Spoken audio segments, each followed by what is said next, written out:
I'd like to call the May 26th City Council meeting to order. Okay.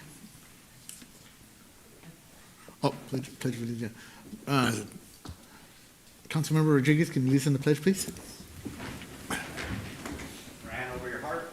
Ready? Begin. I pledge allegiance to the flag of the United States of America and to the republic for which it stands, one nation, under God, indivisible, with liberty and justice for all. Thank you. Roll call. Mayor Mendez, Present. Mayor Pro Tem Garnica, Councilmember Villaseñor, here. Councilmember Rodriguez, Here. and Councilmember Brogy will be absent and excused today. Thank you. Moving on to number 4, approval of the agenda. So moved. We got a motion. Is there a second?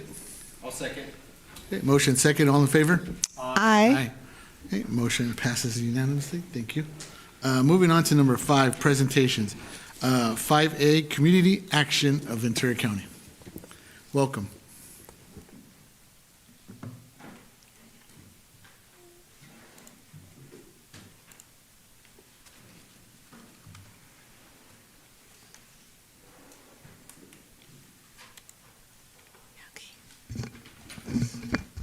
Good afternoon, or good evening, everyone. My name is Susie Lopez Garcia. I am the Executive Director with Community Action of Ventura County. I believe the last time I was here, it might be about 3 years ago. So also new faces for me because it's been a little while.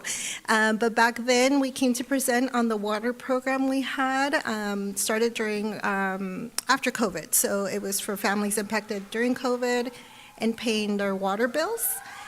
So I just wanted to come in and give you an update on our programs and what we're working on currently. So just to share with you, for those not too familiar with community action, our mission statement is helping our community establish pathways out of poverty through advocacy, partnerships, and services that promote dignity and self-sufficiency. What's unique about us? We're actually a national organization, and so we currently serve the county of Ventura. We are our own nonprofit, a private nonprofit. However, we do have sister agencies that cover all of the U.S., and we cover about 99% of all counties in the U.S. So you will find a community action in different parts of the country. However, they're not all called community actions. We're not branded the same, and so that's why people are not always familiar with us. But we do have a lot of the same core programs, and I'll explain a little bit more about how it differs.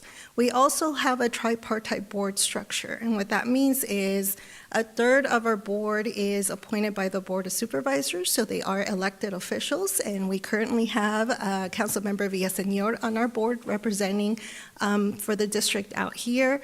So we do have 1/3 that are elected, like I said, 1/3 that are either themselves of the low-income community or represent the low-income community. So they can also be working for an organization or a group that represents our low-income community, which is important as we make decisions.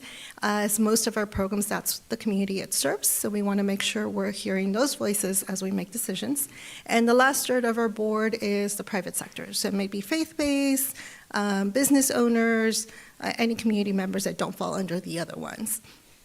We also depend on volunteer support, and I'll show you some of our programs, but we definitely have a core volunteer support. We're always looking for more volunteers. Maximum feasibility, actually. So we do sometimes hire people who may have come through for services, and we may hire someone that may have experienced homelessness and then now be providing some of those services for us, or we also hired someone that at the interview said, well, I went through your food pantry and that's how I knew about you. And when I saw the job opening, I applied. So it's also very important when we have staff that have had that experience and understanding as they're providing services. We are located, our main office is the bottom left corner. Our main office is in Oxnard, so we have a lot of the direct services being provided there. However, in the last couple of years, we also opened satellite offices at the Free Clinic of Simi Valley in 2022. So we're using part of the office space there to provide services. We also opened an office in Santa Paula at El Centro del Pueblo in 2023. And most recently, we opened under Community Conscience in June of 2025. So we did try to spread out throughout the county. Again, a lot of our direct services are still out of Oxnard, but we're able to utilize that space as needed. And so we definitely want to drive people there as opposed to them driving to us in Oxnard. We can then use that office space to provide services. So just a list of our programs. We have the Low-Income Home Energy Assistance, which is our utility payment assistance program. We also have home weatherization. Community Service Block Grant is what funds and makes us a community action. That actually funds our food hub community market that we have, our diaper distribution, community workshops, and our unsheltered services. So for utility payment assistance, which is the one that most people are more familiar with, it is income-based, so an applicant does have to submit an application. We verify income for the household. We do prioritize certain household members, so if the household has seniors, if they have people with disabilities, if they have children under 5, they are prioritized as they're applying. They can apply one time per calendar year. So it doesn't mean 1 year since the last time, but one time every calendar year they can reapply. A lot of our recurring applicants are seniors because they are on a fixed income. So usually their income does not change year to year, and those are the ones that utilize our program. And we also conduct outreach events. So right now, it's time for events, community events. The summer starts picking up. We will check with staff to see who's available to spread out throughout the county to cover events. We are also prioritizing locations where we're looking at our numbers, the different cities. A lot of our households served are in Oxnard, and I think that really is because of our presence in Oxnard. So we are trying to reach out outside of Oxnard and take those events, especially those events that focus on serving seniors, people with disabilities, and children under 5. And just to give you a number, in 2025, with utility assistance, which was gas, electricity, or propane, we covered utility payments about $10,000 for residents here in Fillmore. So that's for here in the city of Fillmore. That's how much money went into residents here in 2025. And also just to give you a breakdown of those 10,000, they don't have to necessarily be behind on their bill or be disconnected. We may have someone that's just, I'm not going to make the next bill. I'm not behind yet, but I need help. So out of those, that amount, 23 households applied, which equaled to 10,000. And we actually also capture a separate number. So past due, those that are past due or are disconnected already, we served 45 households for a total of 40,623. So, yes, those are only Fillmore. So total 68 households in Fillmore, and the actual total of money was $50,739 in 2025 that we reached out here. The program I mentioned, the water program, because it has been a couple years, but I realized I didn't come back and give you an update on what happened with the water program. So in Fillmore, during that program, we served 70 households in paying water payments, and that equaled to almost $65,000 that went into residents here. I also included Piru, just so you could see the numbers. Santa Paula definitely had a higher number, but Piru also had nine households that were served at about 3,000. So those two combined, we did serve about 79 households. But you can see the breakdown of what happened, and I just really want to say thank you, because I think at that meeting we came to ask to work together because it was a new program. Every water company, city, district had to agree to work with us so that we could refer, and those that didn't sign up to work with us directly, when someone applied, we'd have to tell them, I'm sorry, we're not currently working together. So I just want to also say thank you, because at that time we came to present the program. It was a new program, first time we were doing it.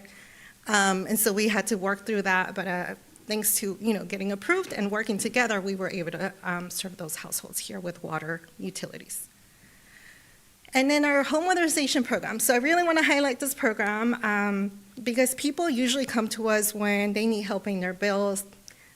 We get a lot of calls. We don't do rental assistance, but it's a lot of emergency type of services that we many times get calls for. Weatherization is a little different.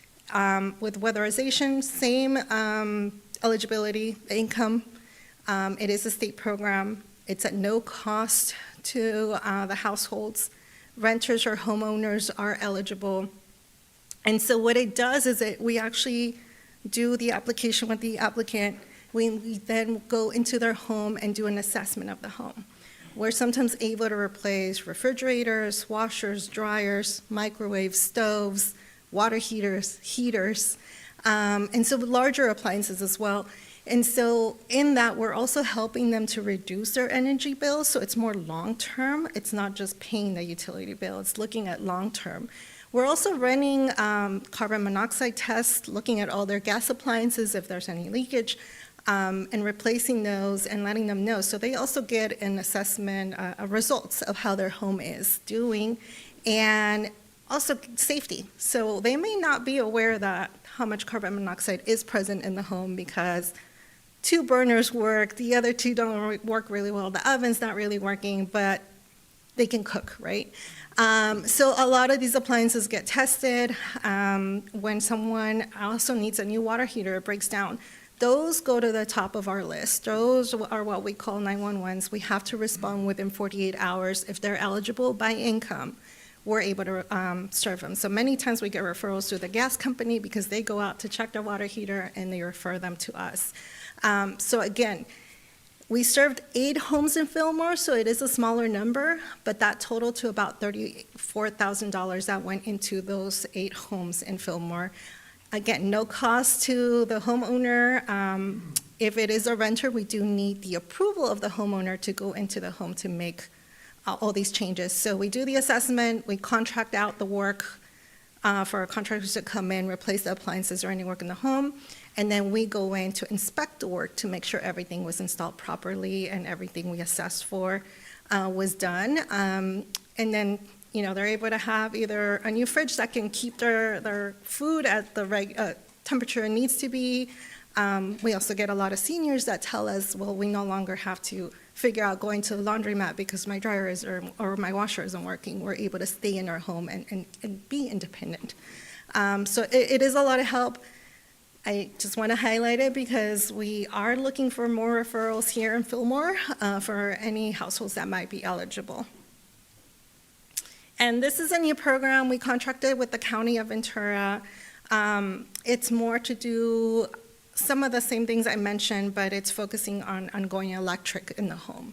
And so there are certain areas in Fillmore that are eligible for this program at no cost. There's also an incentive, a $500 incentive for people who sign up for this.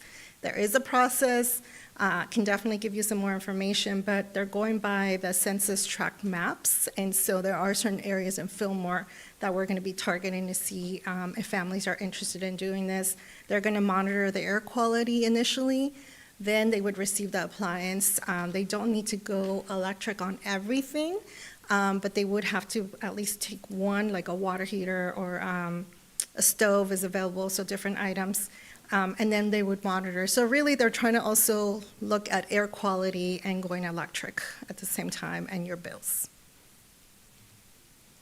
And our unsheltered services, these are primarily out of Oxnard, but again, they're open to anyone who lives in the county. We provide homeless services on Mondays and Fridays from 8 a.m. to 12 p.m. It's very hygiene-focused services, so we have showers, laundry. We're also a mailing address for anyone that may need to receive mail there. We provide sack lunches courtesy of the rescue mission. They provide the lunches and we distribute them out. We also became the distribution site for the rescue mission for the lunches actually during the week. So people are able to pick lunches up at our location in Oxnard. We will have bus passes as available, emergency clothing, dog food, Narcan kits, hygiene kits, and referrals to other community resources. We also have the county public health, behavioral health that comes out and provides services with their different mobile vans that will bring other resources or referrals for individuals. So we see about 60 individuals on those days. And annually, we've served about 400 unduplicated individuals through those programs.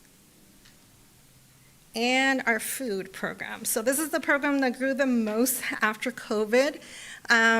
So we have a food hub in partnership with Food Forward. Food Forward delivers about, I want to say, up to 20 pallets of produce to our back parking lot in Oxnard.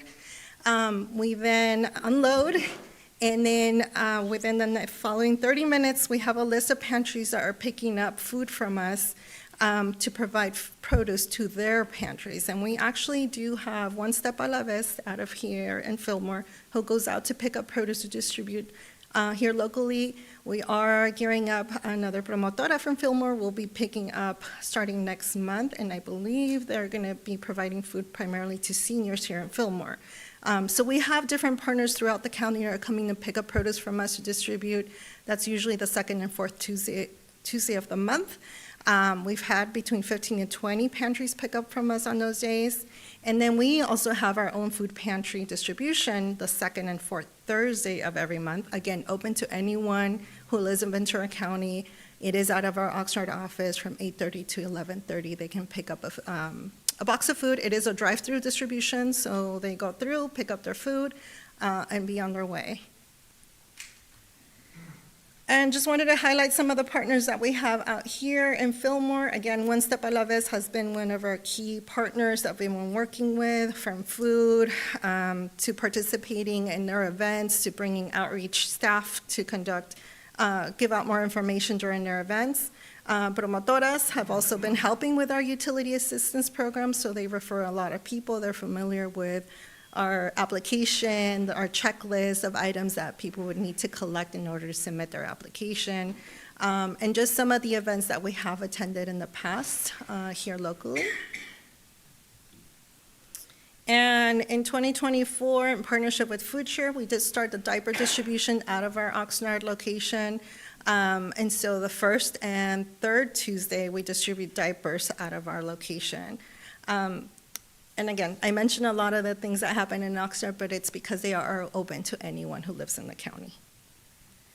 Some highlights from 2025. We were actually the 2025 Nonprofit of the Year through Assemblymember Steve Bennett's office. So we were recognized last year for that, and it was also our 60th anniversary. So we've been around for 60 years now.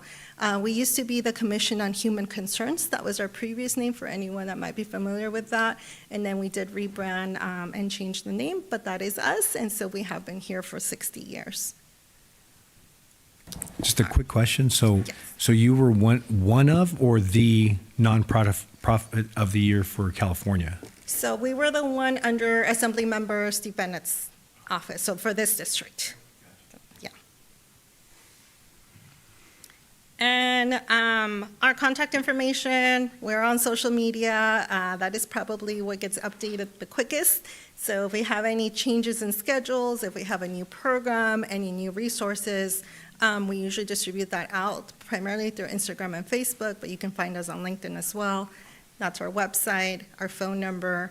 You can definitely find out when, if Santa Paula office is the closest for anyone to reach out in person. They don't have to apply in person, that's the other thing. There's an online application, they can submit everything. They can never have to step foot in any of our offices. They can call, request an application be mailed to them, and we will mail it out. They can mail it back. We can do all of that. Some people just prefer, like, I need additional help. That is when they come to us. So we can make sure everything is right, or they need help with making copies of any documents, we can do that as well. But just wanted to provide you with our contact information and our website as well. And if you have any questions. Thank you so much. Questions? Don't have any questions, but I do have a couple comments to make. So, as Susie mentioned, I sit on the board, and this is just a really wonderful organization. I'm really glad. Thank you, Susie, for being here today. And I want to point out that under Susie's leadership, community action really has been spreading out beyond Oxnard. So it's a valuable resource for Fillmore and Piru to have the Santa Paula satellite office. And as she mentioned, local promotoras who are there a couple of days a week to help families, and also through some of our local folks here in town, I'll just name her Norma Sanford Perez, has brought community action over here for our local community to talk to, to hear from them. So hopefully we'll have more interactions like that too as well. And I guess I do have a question for you, Susie. For the home weatherization program, what can we do as community leaders and folks who to get the word out? Are you really looking for folks to maybe like a flyer or a resource if you qualify, if you for this and this, and and how many, do you have like a round number of households that you're looking for? I don't have a number of households. It depends on funding. So as we go through funding, that's how many households we can help. It's the same criteria or eligibility that it is for utility assistance. So usually when they're eligible for that, they will be eligible. I think the problem we run into is like, how is this how is this not a scam, right? Because it's at no cost. And also the worry, if they are renters and all these improvements are being made in the home, is the homeowner then going to raise the rent? So those might be two of the main things that we run into. More than anything, knowing it's community action coming around to do this. We have heard of, not here, but people will go out and say, oh, we're going to do all this, and then there's a cost, or they're not us. So making sure they're going through the proper kind of procedure to get approved. But definitely it is income-based. Income is going to be the first thing we get into. Our income ranges are on our website, so we have updated them so you can see them at any point, number of people in the household, what the range is, and then we will get into the assessment for the home. The other piece I do want to say is when we do the assessment is also what may pull us away from continuing the work. So if there's additional things going on in the home that may pose a safety risk, hoarding, pests, or they just literally, the house is falling apart, we may not be able to come in and do work. But that's what we determine at the assessment, and we'll let the homeowner know. We also let them know, sometimes they'll say, I just need a water heater, don't touch anything else.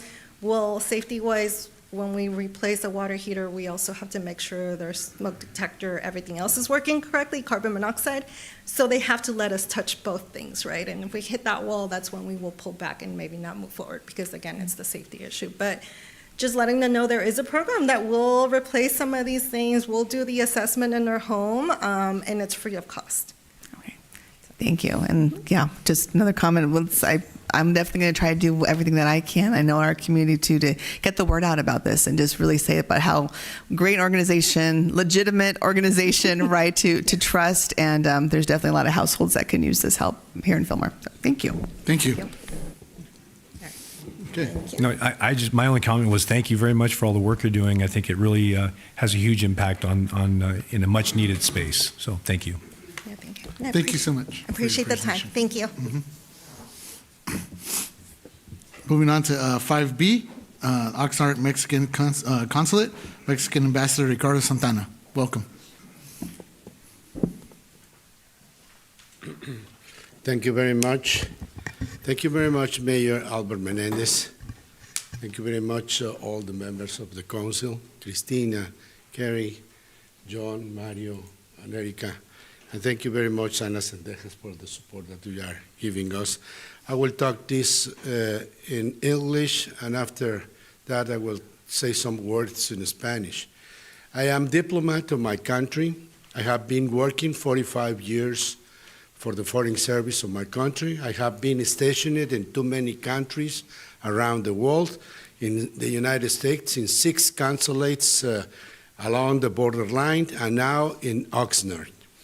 The consulate in Oxnard was established in 1987 as a consular agency, and we are covering Ventura, Santa Barbara, San Luis Obispo, and we have a Mexican community around 600,000 people living, origin or descendant. Many of them Mexican indigenous farm workers from the state of Oaxaca and Guerrero.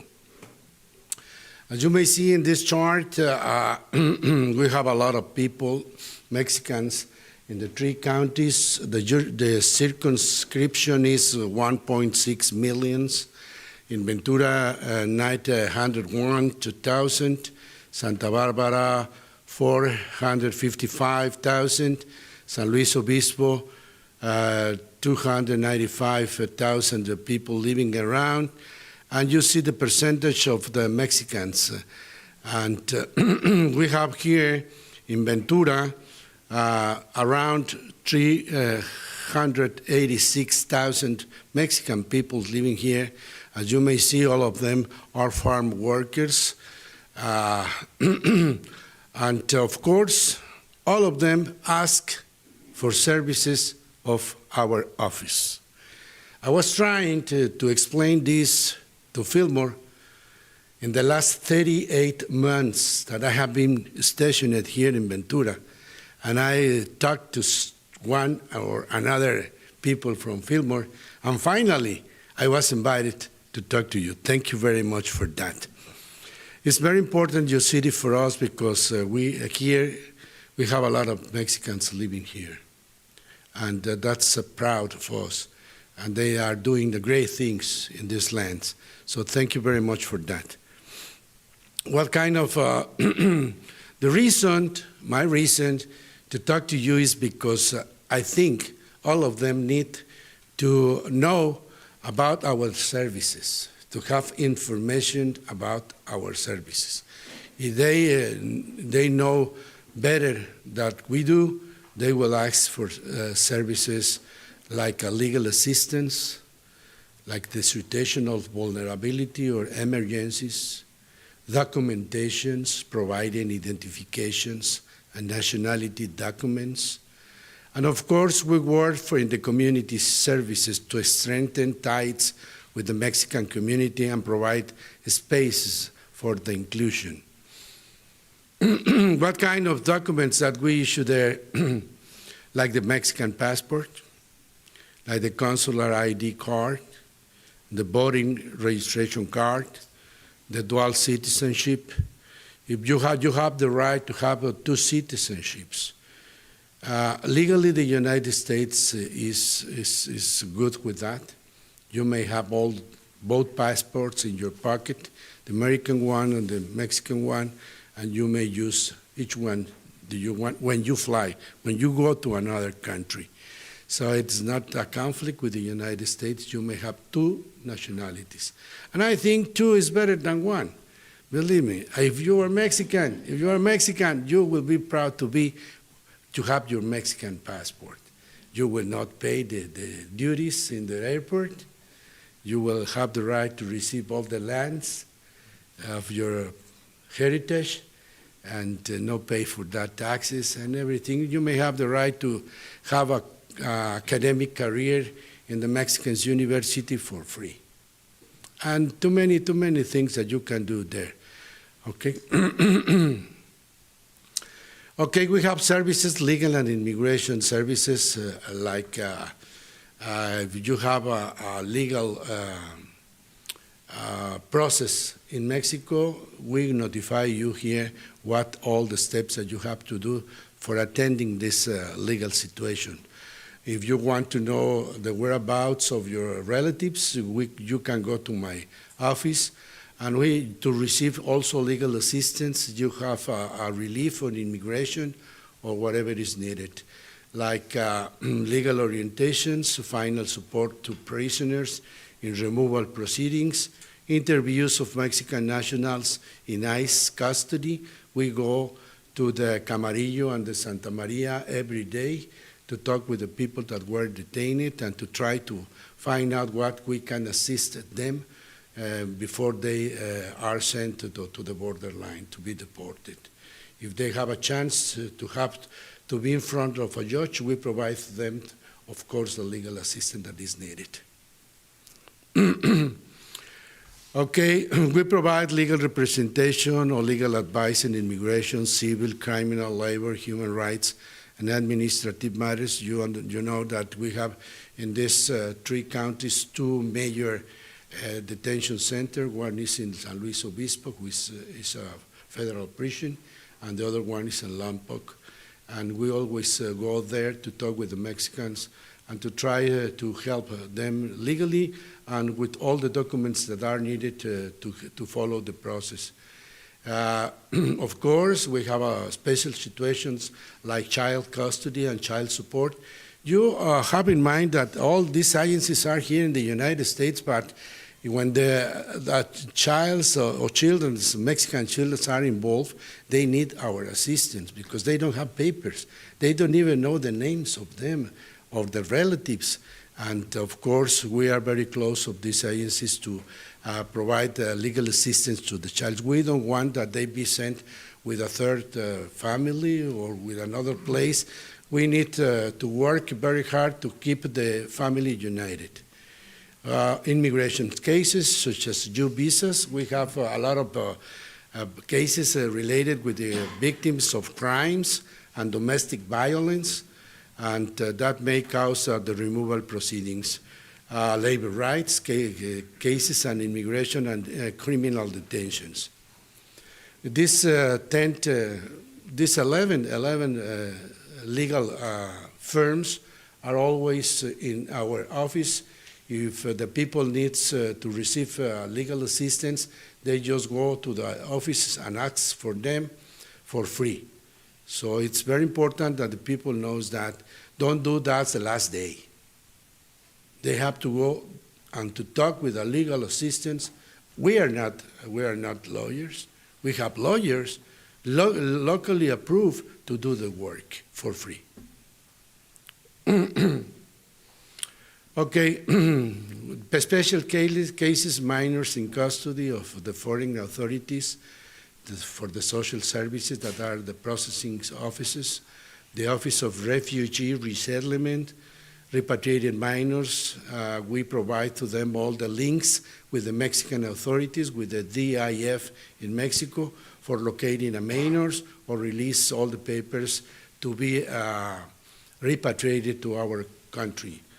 And other actions, of course, at this time we have some local students that they have the right to stay in the United States at the DACA processing, but they don't have identity. They need to have a passport or ID, and we provide that to them, finding what's the name, what's the town, what's the birthday, the relatives and everything, and we do that work. And of course, requests for financial support for the different issues, we provide that to them when they are in need. Okay, the requirements to make known in a notification to the Consul of Mexico, we are not inventing. We need to talk with the people to know the full name, the date of birth, the place of birth, because sometimes we receive a lot of calls trying to help, but they don't have the complete information, which is needed, the basic one. It's very important to know that. And of course, if they have information about the relatives in Mexico, that could be a good information for us. As I told you, legal defense, this is the phone number that is 24 hours in services, 805-627-3520. We just receive an emergency cases. We don't provide requirements for document processings. If you are in a hospital, if you are involved in an accident, if you are detained, you are in jail, and you are in an emergency situation, we receive that kind of calls. Of course, this is the number that is in the nation, in the United States. If we are not able to be contacted by phone, call this number, and they will receive all the processing citas, which is an appointment that is needed to process all the documents. Okay, this is the assistance center of for the country. This is the number, and thank you very much. Voy a hacer algunas. Thank you very much, because I always work with the city police and with the sheriff department. They are friends, and they are always assisting us to help the Mexican people. Thank you very much for that. Nosotros siempre estamos atentos yo 38 meses que trabajo aquí y no había podido venir a Fillmore. No sé por qué razones. Y hablé con Cristina y hablé con uno hasta que llegó Mario la semana pasada y me dijo, pues vamos y hablamos en el concilio. Yo necesito que mi gente, los mexicanos, conozcan que existe esta oficina, que estamos promoviendo esta información para que puedan asistirse. Yo siempre ofrezco los servicios a los intocables, a la gente más pobre de los pobres, a los trabajadores del campo que no pueden moverse porque acaban de llegar, porque no tienen dónde vivir, porque estuvieron 3 meses viviendo en el carro, porque no se les acabó el dinero que traían y no tienen para comer, porque no han conseguido trabajo, porque no tienen una identificación, porque no son parte del sistema financiero norteamericano, porque no tienen una credencial de una tarjeta de crédito, una tarjeta de débito, no tienen ni una cuenta en el banco, entonces no están en el buró de crédito y no pueden tener ni un préstamo, ni una recomendación para una casa, nada.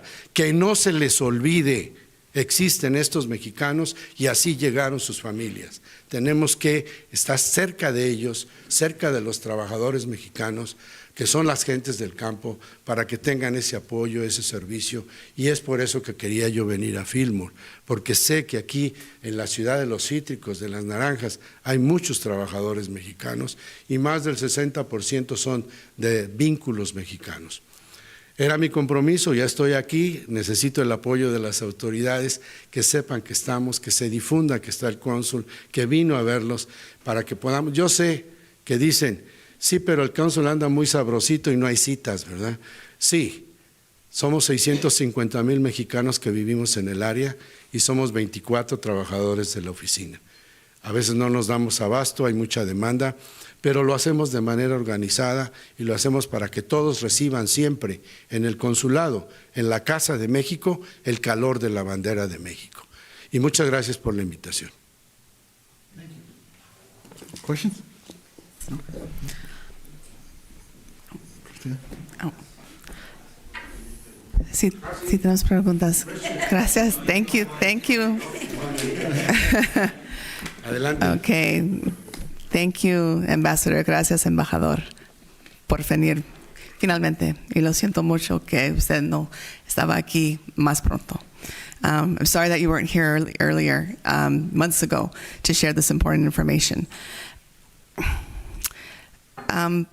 Para los trabajadores que necesitan esta información, y estamos líderes aquí para poner la información en la comunidad, la mayoría del tiempo que llaman o que llegan al consulado para una cita, para su ayuda, y ¿qué es el mensaje? Pues, ¿qué es el mensaje para los trabajadores que viven aquí en Fillmore o en Piru, que no tienen una conexión todavía al consulado? ¿O es mejor que solo llaman, que van a llamar para una cita, o que necesitan los servicios y viene aquí para servirles? So the question is, I'm asking the ambassador, you know, there's a lot of workers here, Mexican workers, who maybe just don't have that connection to the consulate. They're far away. It's, you know, miles away. There's transportation. Is it better for them to make that call and try to make it to the consulate, or are there ways for the consulate to come out here for, I don't know, a few hours, a half day, and say, we're going to be here in Fillmore, and we could, you know, gather people, you know, to at least get this information? Well, the first thing is you as a government to provide the services to the community, to keep us in mind that we exist and we can to help to them. And of course, you have to think on this. They need to go to our office in Oxnard. They don't have car. They don't have public services for transportation. A lot of people that wants the service pay $100 for the ride. So we need to think how to provide them transportation. To Oxnard, to my office. I have been working with the Santa Barbara organizations, And they are thinking to provide the special services to this kind of office, to my office, to get a passport. I am working very hard to go to the ranches to provide some special service, as I said, por de pobres, los más pobres, por los intocables, los que no pueden ir a ningún lado. Y no me doy abasto, hago todo lo que puedo, pero si somos más y pensamos cómo ayudar, yo siempre voy y veo en las ciudades que son realmente lo más grande de este país, es que hay un gran trabajo comunitario, que el trabajo comunitario es lo que hace fuerte a este país. Como estábamos viendo, proveyéndoles alimentos, etcétera. Pero a lo mejor estamos también dejando por encima otras cosas importantes, sobre todo a nuestros trabajadores agrícolas. No pueden ir por miedo, no pueden ir porque no tienen recursos, no pueden ir porque no tienen el transporte. A lo mejor imaginar otras cosas como opciones para también ayudarlos. Nosotros estamos también para sacar una cita, lo hacemos a través directamente del celular, en una aplicación que los mexicanos conocemos que se llama WhatsApp. Y entonces el WhatsApp ahí mismo es inteligencia artificial, tu nombre, tu dirección, y va sacando las citas y los lugares y los días que hay disponibles. Eso ayuda porque piden permiso el día que tienen la cita, sacan a los niños de la escuela, juntan el dinero, tienen los papeles y ya van y en 1 hora y media ya quedaron ahí. Pero es cuestión de venir, de platicar con la gente, con las organizaciones locales, and to talk with all the people here in Fillmore. I have been talking with Mario Rodriguez. He is providing humanitarian services for the people. And we did that kind of organization to promote our services, to have the chance to receive more people from Fillmore. Thank you. Y one more question. So, okay. Sí. Una pregunta más. Sobre los notarios, que nuestra jefe aquí de policía, señor Lalo, habló sobre los notarios, que algunas veces es, la gente necesita ayuda, emergencia o asistencia legal, that people in very desperate situations need legal assistance, especially with deportations and ICE this last year and a half, but there's notarios who, notaries who charge extreme amounts of money, right? What is your message to them? ¿Qué es el mensaje a la gente mexicana sobre los notarios o otras personas que están, pidiendo mucho dinero, demasiado dinero para servicios legales? Que ustedes en el consulado pueden proveer. In Mexico, the notary public is a special legal status. And a few people can do that work. It's very expensive, but it's needed for too many processing documents. But the Mexican here in the United States thinks that the notary public is the same status than in Mexico. And they trust in the notary public. But the notary public here can be the person that make the process to be registered as a notary public and to have the seal to do that job. And sometimes, not all of them, a few of them, I would say, they lie to the people. They are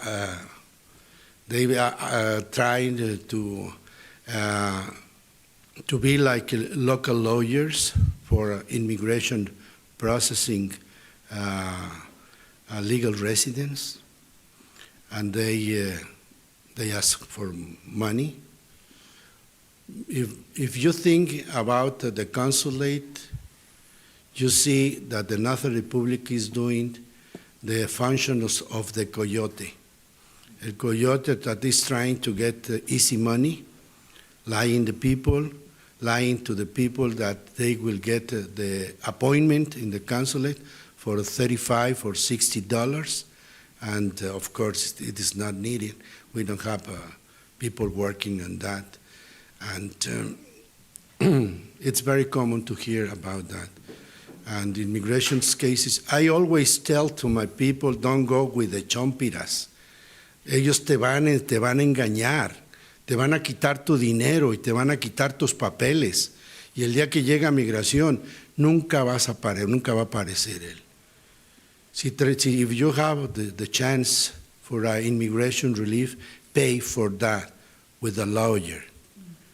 What kind of lawyer? I have 10 firms in my consulate that can be recommended. Low price, Spanish, and of course, they know what to do in the immigration cases, and they are authorized to do that work. All right. So the message is to speak to the consulate. Move forward. Speak to the consulate and don't go with the chompiras. Yeah. Okay. Thank you. Gracias. Gracias. Thank you. Gracias. Okay, moving on to item number 5C, proclaiming Asian American Pacific Island Heritage Month, May 2026. Whereas the city of Fillmore is enriched by the diversity of its residents, including those of Asian American and Pacific Islander heritage, who contribute to the cultural, economic, and civic vitality of our community.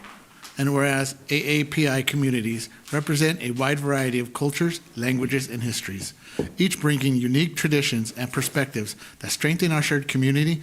And whereas throughout history, AAPI individuals and communities have faced discrimination, exclusion, and injustice, yet have contributed to demonstrate resilience, strength, and leadership. And whereas it is important to acknowledge both the historical and ongoing challenges faced by AAPI communities and to reaffirm our commitment to equity, inclusion, and respect for all. And whereas AAPI individuals have made significant contributions across fields, including business, education, public service, science, arts, and culture, and community leadership. And whereas Asian American and Pacific Islander Heritage Month provides an opportunity to celebrate these contributions, honor the rich cultural heritage of AAPI communities, and promote greater understanding and unity among all residents. Now, therefore, I, Albert Mendez, the mayor of the city of Fillmore, does hereby proclaim the month of May 2026 as Asian American and Pacific Islander Heritage Month in Fillmore, and encourages all residents to recognize, celebrate, and support the contributions and heritage of AAPI communities. I don't know if there's anybody here to receive it? No? Okay. Okay. We'll make sure to post it tomorrow. Thank you. And moving on to item 5D, proclaiming American Stroke Awareness Month, May 2026.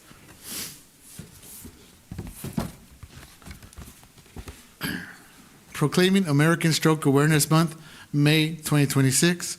Whereas stroke is a leading cause of death and long-term disability in the United States, and it can affect anyone regardless of age, gender, or background. And whereas, according to the American Stroke Association, many strokes may be preventable through healthy lifestyle choices and management of risk factors such as high blood pressure. And whereas raising awareness about stroke prevention includes encouraging regular health screenings, physical activity, a balanced diet, and controlling conditions such as hypertension, diabetes, and high cholesterol. And whereas recognizing the warning signs of stroke and acting quickly can save lives and improve recovery outcomes, the FAST acronym, face drooping, arm weakness, speech difficulty, time to call 911, provides a simple and effective way for the public to identify stroke symptoms and respond immediately. And whereas timely medical treatment is critical, as early intervention can significantly reduce the risk of long-term disability and health, highlighting the importance of calling emergency services at the first sign of a stroke. And whereas the City of Fillmore supports efforts to educate residents about stroke risk symptoms and treatment options, and recognizes the importance of work of healthcare providers, community organizations, and advocates who promote stroke awareness and prevention. And whereas Stroke Awareness Month serves as an opportunity to empower individuals and families in Fillmore to take proactive steps toward healthier lifestyles and respond effectively in the event of a stroke. Now, therefore, I, Albert Mendez, Mayor of the City of Fillmore, hereby proclaims the month of May 2026 as Stroke Awareness Month and encourages all residents to learn the warning signs of stroke, take preventative health measures, and seek immediate medical attention by calling 911 if a stroke is suspected.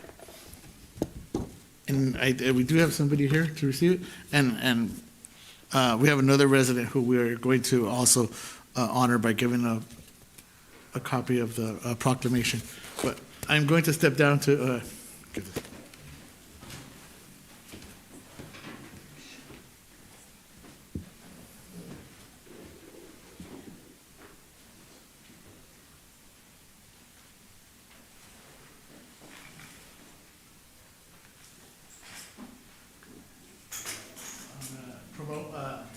Present this to, this is my wife, Danielle Quintana. She had a stroke in July of 2025. And she's been a warrior this whole time.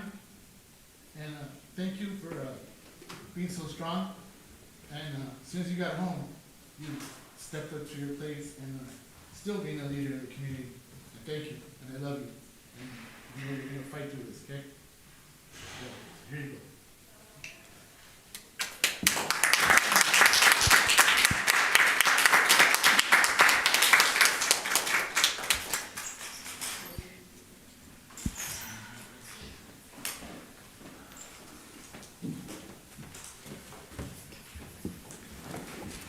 Thank you.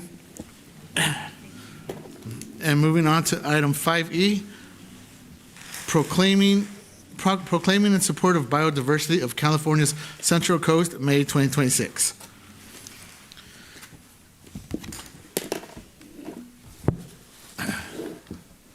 Proclaiming in support of biodiversity of California's Central Coast and May 2026.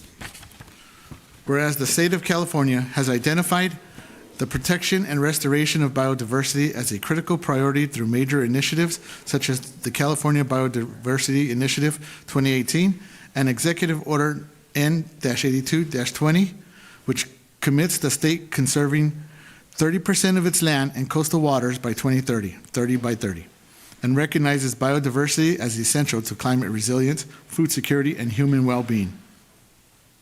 And whereas California's natural and working lands climate smart strategy recognizes biodiversity conservation and habitat restoration as essential components of the state's climate mitigation and adaptation goals, encouraging local governments to integrate nature-based solutions into land-use planning and community resilience efforts. And whereas local efforts to preserve native species, restore degraded ecosystems, protect pollinator habitats, and expand green infrastructure directly support California State Wildlife Action Plan, the Pathways to 30 by 30 strategy, and regional conservation frameworks such as California Floristic Province, of which the South Coast Central Coast of California is a core part of.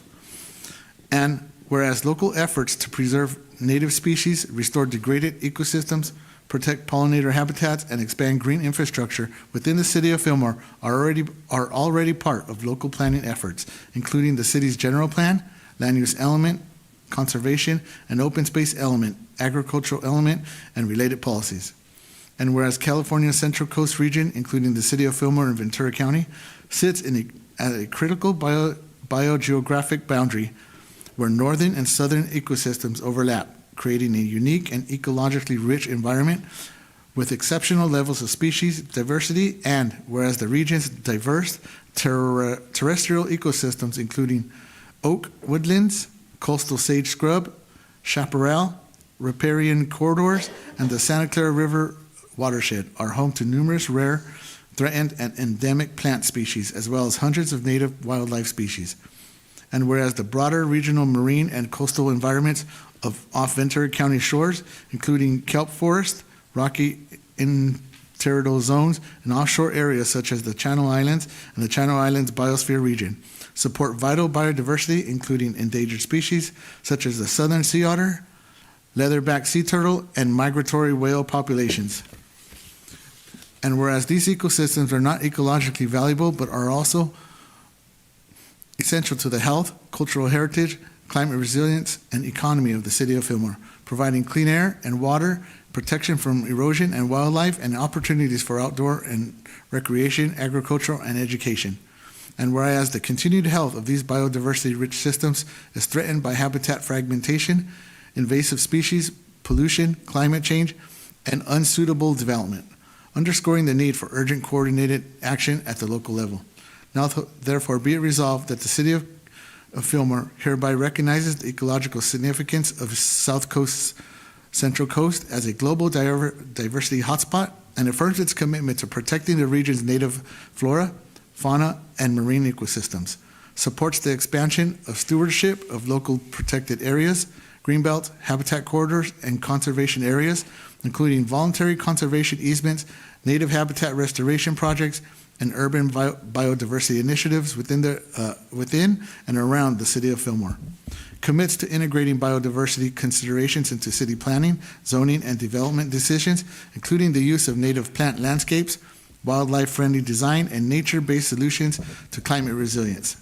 Encourages partnerships with Chumash community members, state and federal agencies, conservation organizations, land trust, educational institutions, and scientists to advance the habitat restoration, community-led science, and biodiversity education in the City of Fillmore and surrounding region, and direct staff to identify funding sources, including grants, state and federal programs, and private partnerships, and to report back with recommendations for advancing local biodiversity goals in alignment with state and regional conservation priorities. Thank you. And is there anybody? We'll do the same, Mayor. We'll post that on social media and website. Thank you. Okay. And moving on to item 6, public comments. Be here to speak under public comments on items that are not under the agenda? Nope. Seeing none, I move on to item 7, City Council reports, recommendations, comments, committee, commission, and board reports. Yeah, I would like to share a great event that I participated a couple weeks ago, and this was the Pothole Trail out in Piru. They ended up opening it up. It was a great United Water event. It was great just listening the history behind the trail and the journey to get there, just driving, and what in the past people would park on the side and then walk quite a distance just to get to the trail. So it's open. It's if you go into the front or the Lake Piru, just say that you're going to be going to the Pothole Trail, and then you don't have to pay, just to let you right in. It's great. You take the road all the way till it ends, and then there's like this big parking area with gravel. It's just set up. They've been putting signs, and it's just great. It's just great to see that that there's going to be another local trail open. Another one too that I attended the Rotary 5K run. That was really fun. I got a little late, but I was there, and and I'm just glad to see everybody together. And my wife is from Oxnard, so just seeing that everybody comes together as a community in Fillmore, just fell in love with how united we are here in Fillmore. I also attended a meeting for the Ventura County Regional Emergency Energy Alliance, and so we had a speaker from the Local Government Climate Alliance, and they were talking about the technical climate solutions and some goals that they had, and so they would like to connect with existing municipal lobbyists to share some information, because they feel like a lot of them are often underinformed about climate issues. So some of the goals that they're trying to have is secure some funding for cities and local climate actions, clean electricity, zero emission buildings and low carbon industries, removing barriers for local clean energy and climate strategies. In addition to that, they want to invest in wildfire prevention, water security, habitat restoration, urban greenery, and using of natural-based solutions when possible. And they also want to improve housing affordability and air quality, public transits, and public health and safety, and local economic development. And that they just also talked about the strategic planning. There are going to be some changes coming in terms of their branding, and just when that happens, I'll make sure to update everyone else. But outside of that, that's it for me. Thank you. Thank you so much. Councilmember Garnica. So I have not a whole lot to report because I was on vacation last week. But the Rotary 510K, of course, I did see all the posts on Facebook about that. And according to the organizer, one of the organizers, Cindy Blatt, she reported that it was a very successful 5-10K run, and we had very great community participation, and hopefully the Rotary Club will make a significant amount so we can give that money back to the community. Thank you so much. Okay, thank you. So along the same lines as last Saturday the 16th, we had our wonderful, successful Rotary 5K, 10K, and also I think a really great health fair. This was our 6th annual health and wellness fair. This is a combination sponsored by the City of Fillmore and the Fillmore Unified School District. So I just wanted to give a big thank you to the City of Fillmore, particularly Amanda Zavala for being a main coordinator, and of course for the school district for their partnership, and Rosanna Lomeli at the school district.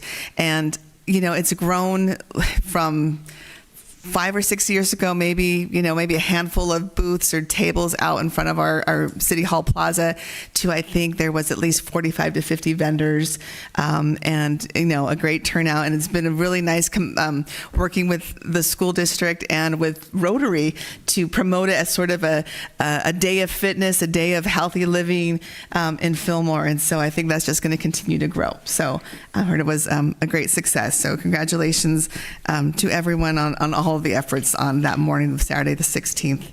I also just wanted to highlight that last week, I attended at Mountain View Elementary School first thing in the morning, actually, on a week ago, past Monday.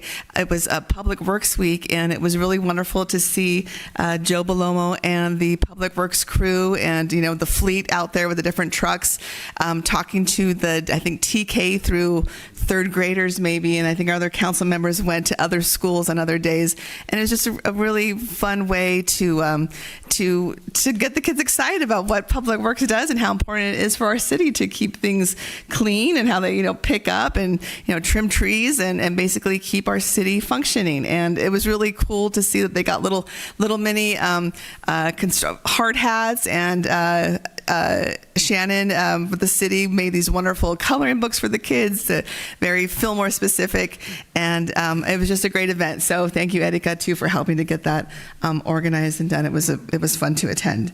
And let's see, I did have a Ventura Regional Sanitation District meeting, and it was pretty usual business. The one thing that I just want to mention to the public that did come up, and this was we are having a slight increase in the landfill disposal fees for our 2026-2027 year.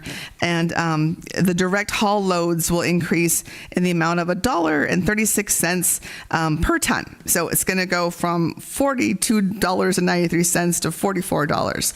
And then the transfer loads are going to increase by a very similar amount, by 3.1% basically. And these amounts per ton are a real example of, again, a public agency and a public sanitation district being able to still, because they are a nonprofit, we are not making a profit off of the toll and landfill, able to keep these fees low compared to private landfills. And so just want to put another punch in for the work of the sanitation district and the importance of the sanitation district here in Santa Clara Valley. Okay, that's it. Thank you so much. Thank you.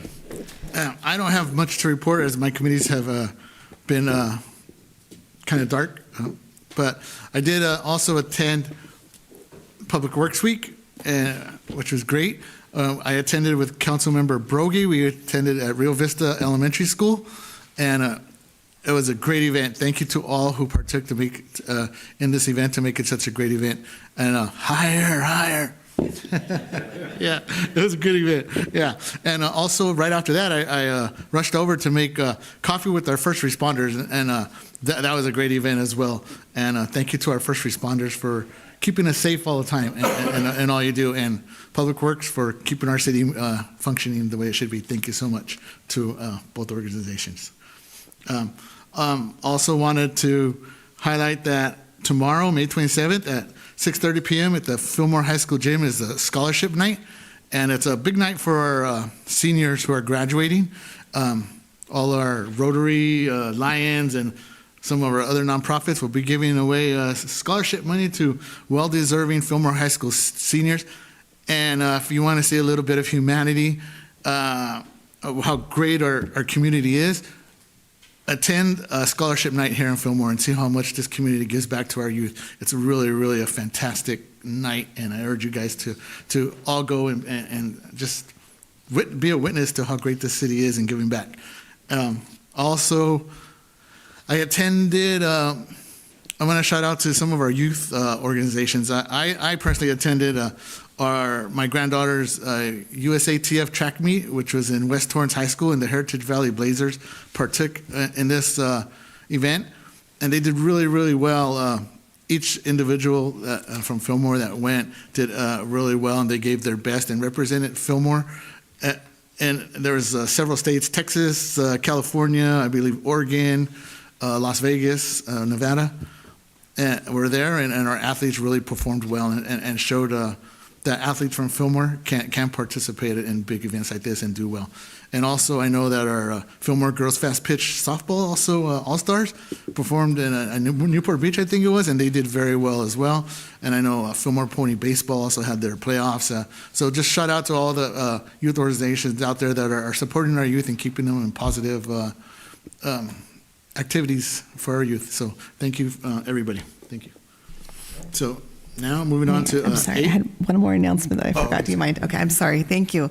I just want to make a quick announcement that actually tonight in Santa Paula, I was unable to attend because I'm here at the city council meeting, but there is a group, this is a community group. It's not sponsored by the city of Fillmore nor the city of Santa Paula, but there was a Santa Paula community forum on the future of the hospital. So I will be hearing the update of how this forum went tonight.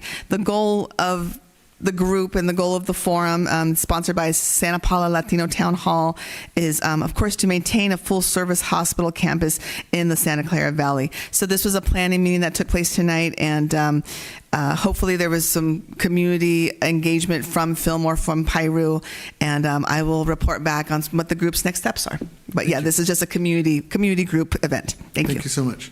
Moving on to number 8, consent calendar. And I know there's several, before we approve this consent calendar, I think some of our council members have to report out what districts they live in. So as we make this motion, please, council members, report what district you are. I believe, do they abstain? Okay, thank you. So may I have a motion to approve the consent calendar, please? So moved. Okay. There's a motion. I'll second with my abstention from Stormwater District number 4, Riverwalk. Same thing, and I would be SD number 3. Okay. We got a second. I apologize. Just to clarify, that's on item 8E, both abstentions. Yeah, I'm sorry. Okay. Thank you. Item 8E, yes. Yes. Right. Thank you. Okay. So that was only on item 8E. So we got a motion. Is there a second? Yes, I think Christina gave Christina gave a second? Yes, I second the motion Okay. with that exception. All right. Sorry about that. I missed that. Okay. So all in favor? Aye. Okay. Opposed? The motion passes unanimously. Thank you. Moving on to item 9A, new business, consideration of City Council Resolution number 26-4115, calling and giving notice of the November 3rd, 2026 general municipal election.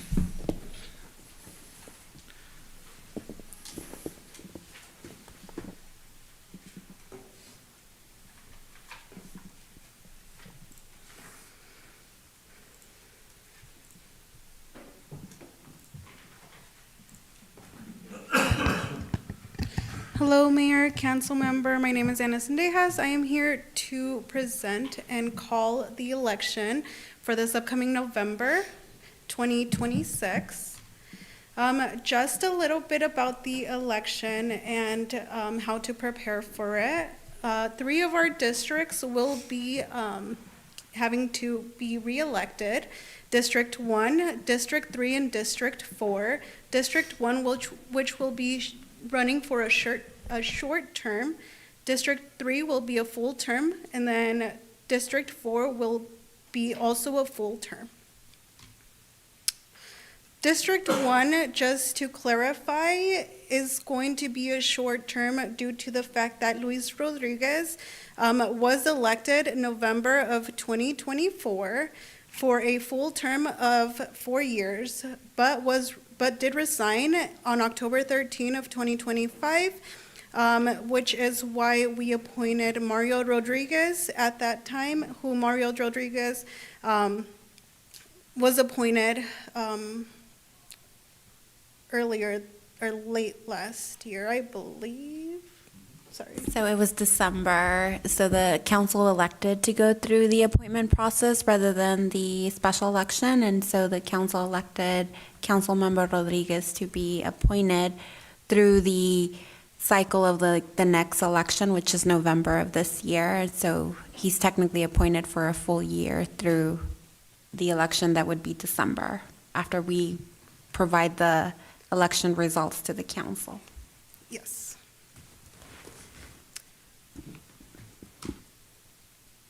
And District 3 and District 4 will be running full terms for both will be full terms of 4 years, which is District 3, who is currently Mayor Albert Mendez, and District 4, who is currently Carrie Brogy, Councilmember Carrie Brogy. The estimated cost for the city to run this general municipal election is approximately $7,100, plus the publication cost. The candidates will be bared to the cost of filing candidate statements if they choose to have them included in the ballot. The resolution requires that the city requiring that the city conducts the election for the city members and the city council members for this November 3rd, 2026. The resolution officially is calling the election this November. I've attached the election calendar, and our election day will be November 3rd of this year. And then just let me know if you have any questions. Thank you, Anna, for your presentation. Okay. You have a motion? Oh, No, I'll make a motion. I'll move that the City Council adopt resolution number 26-4115, calling for the holding of a general municipal election to be held on Tuesday, November 3rd. okay, we got a motion second? I'll second. Okay, we got a motion second. All in favor? Aye. Aye. Okay, motion passes unanimously. Thank you. Thank you, Anna, for your presentation. Moving on to item 9B, public hearing consideration of zoning ordinance amendment 26-01, ordinance 26-995, updating the Fillmore Municipal Code to comply with state laws regarding ADUs and junior ADUs. Thank you, Mayor. Good evening, City Council and City of Fillmore. We're back yet again with another ADU ordinance revision. You just saw this last October with the state laws that were adopted prior to that. Subsequent to that, between October and December, a couple more significant laws were adopted by the governor. We amended the ordinance subsequently to that. Those took effect January, so our ordinances should be totally up to date. And we're operating from everything that the state has required to date. A little bit of background. I think I pretty much covered this. Ordinance 25984 was the previous one that you adopted. We sent that to HCD, the Housing and Community Development Department. They are reviewing it, and they should send us any changes or edits or anything that they feel may be inconsistent with the law. We understand cities do get comments. Once we do get those, we might have to amend the ordinance again and then send it back up there. But in any case, we'll send this change as well. So we'll be kind of lapping the last review. Believe it or not, we're lapping the state and not the other way around. So city ADU ordinances must be kept consistent with state law requirements, and ADUs meetings Meeting specified requirements under state law, cities have very limited discretion in specifying development standards for ADUs. They're process ministerial, which means it's basically an over-the-counter approval. There's no hearing such as this, as you would see for larger discretionary development projects. This is ordinance 26995, and it makes, as I said, specific updates to the ordinance. The significant bills adopted late last year were Senate Bill 543 and Assembly Bill 1154. Just to give the audience a little bit of an idea what we're talking about with the ADUs, and planning and community development is full of acronyms. An ADU is an accessory dwelling unit. There's a detached accessory dwelling unit, attached accessory dwelling unit, and junior accessory dwelling units. The juniors are 500 square feet or less. They're attached to the main primary house. Sometimes they share sanitation facilities with the primary house, and sometimes they don't. The detached ADUs are, like you see, they're detached, and those do not pay development impact fees if they're 700 square feet or larger. You can't. Smaller or larger? If they're small, if they're 700 square feet or bigger, they pay development impact fees. If they're 749 or less, they do not. Sorry, excuse me. Thank you for that correction. You can have a primary house, a converted garage to an ADU, a junior ADU, and a detached ADU. So that's a total of 3, leasable spaces.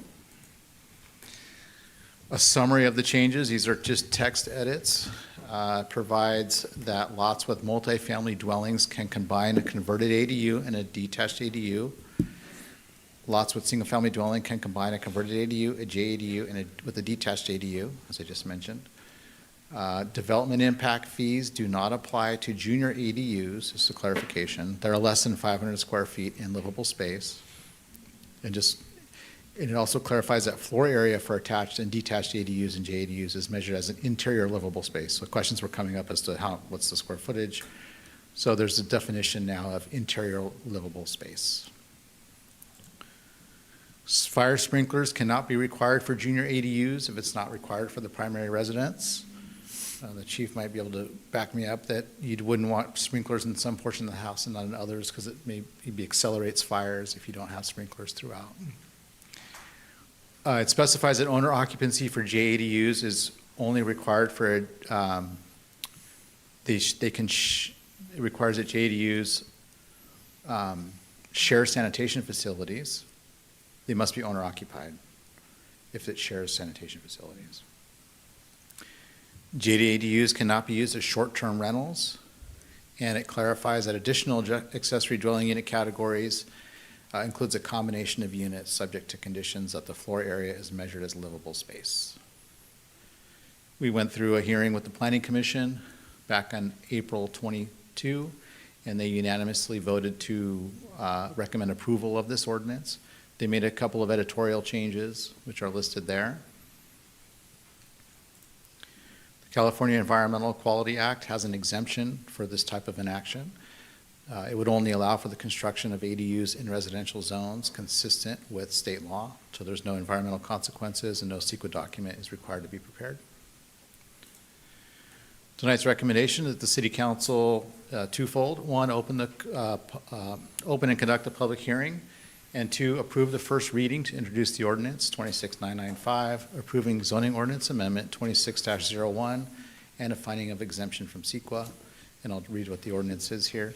An ordinance of the City Council of the City of Fillmore, California, amending section 6.04.0415 of the Fillmore Municipal Code to update the city zoning ordinance to comply with state laws regarding accessory dwelling units and junior accessory dwelling units, and a finding of exemption from CEQA. I'd be more than happy to answer any questions. Thank you. Does anybody have any questions? I do. Thank you, Mayor. Thank you. Thank you, Brian, for your presentation. Sure. So my question is related to ADUs, and not particularly a question on the verbiage of the ordinance, but we had a conversation a little while ago about the state laws that are coming down and being, revising this information that we have to now revise our municipal code on ADUs, but also I have a question about superseding, right? So a few years ago, Chief Garola, came up and we had a city ordinance about ADUs and I think junior ADUs in certain areas of the city, particularly our northeastern part. Right. Then just last year, per the CAL FIRE fire severity maps, we kind of saw this, boundary triangle sort of closing in a little bit, and that really the boundaries of the city, both north, south, east, west, were also what we thought were not okay for building ADUs. Is it now pretty much that the state is superseding the local government ordinances, and also sort of what's happening with the fire map? So I know it's not a specific question to this item, but I just was wondering if you could provide a little clarification on that. Yes, thank you. And Okay. it has been a bit in limbo of late, so Okay. I was holding on these revisions to kind of see if we were going to move a different direction or not with what we call the very high fire hazard severity zone. So you're correct, and back in, I think it was 2022, we adopted an ordinance, and we made findings that the very high fire hazard zone represented public health and safety hazard. You might recall there's been a lot of fires that were happening every few years, and so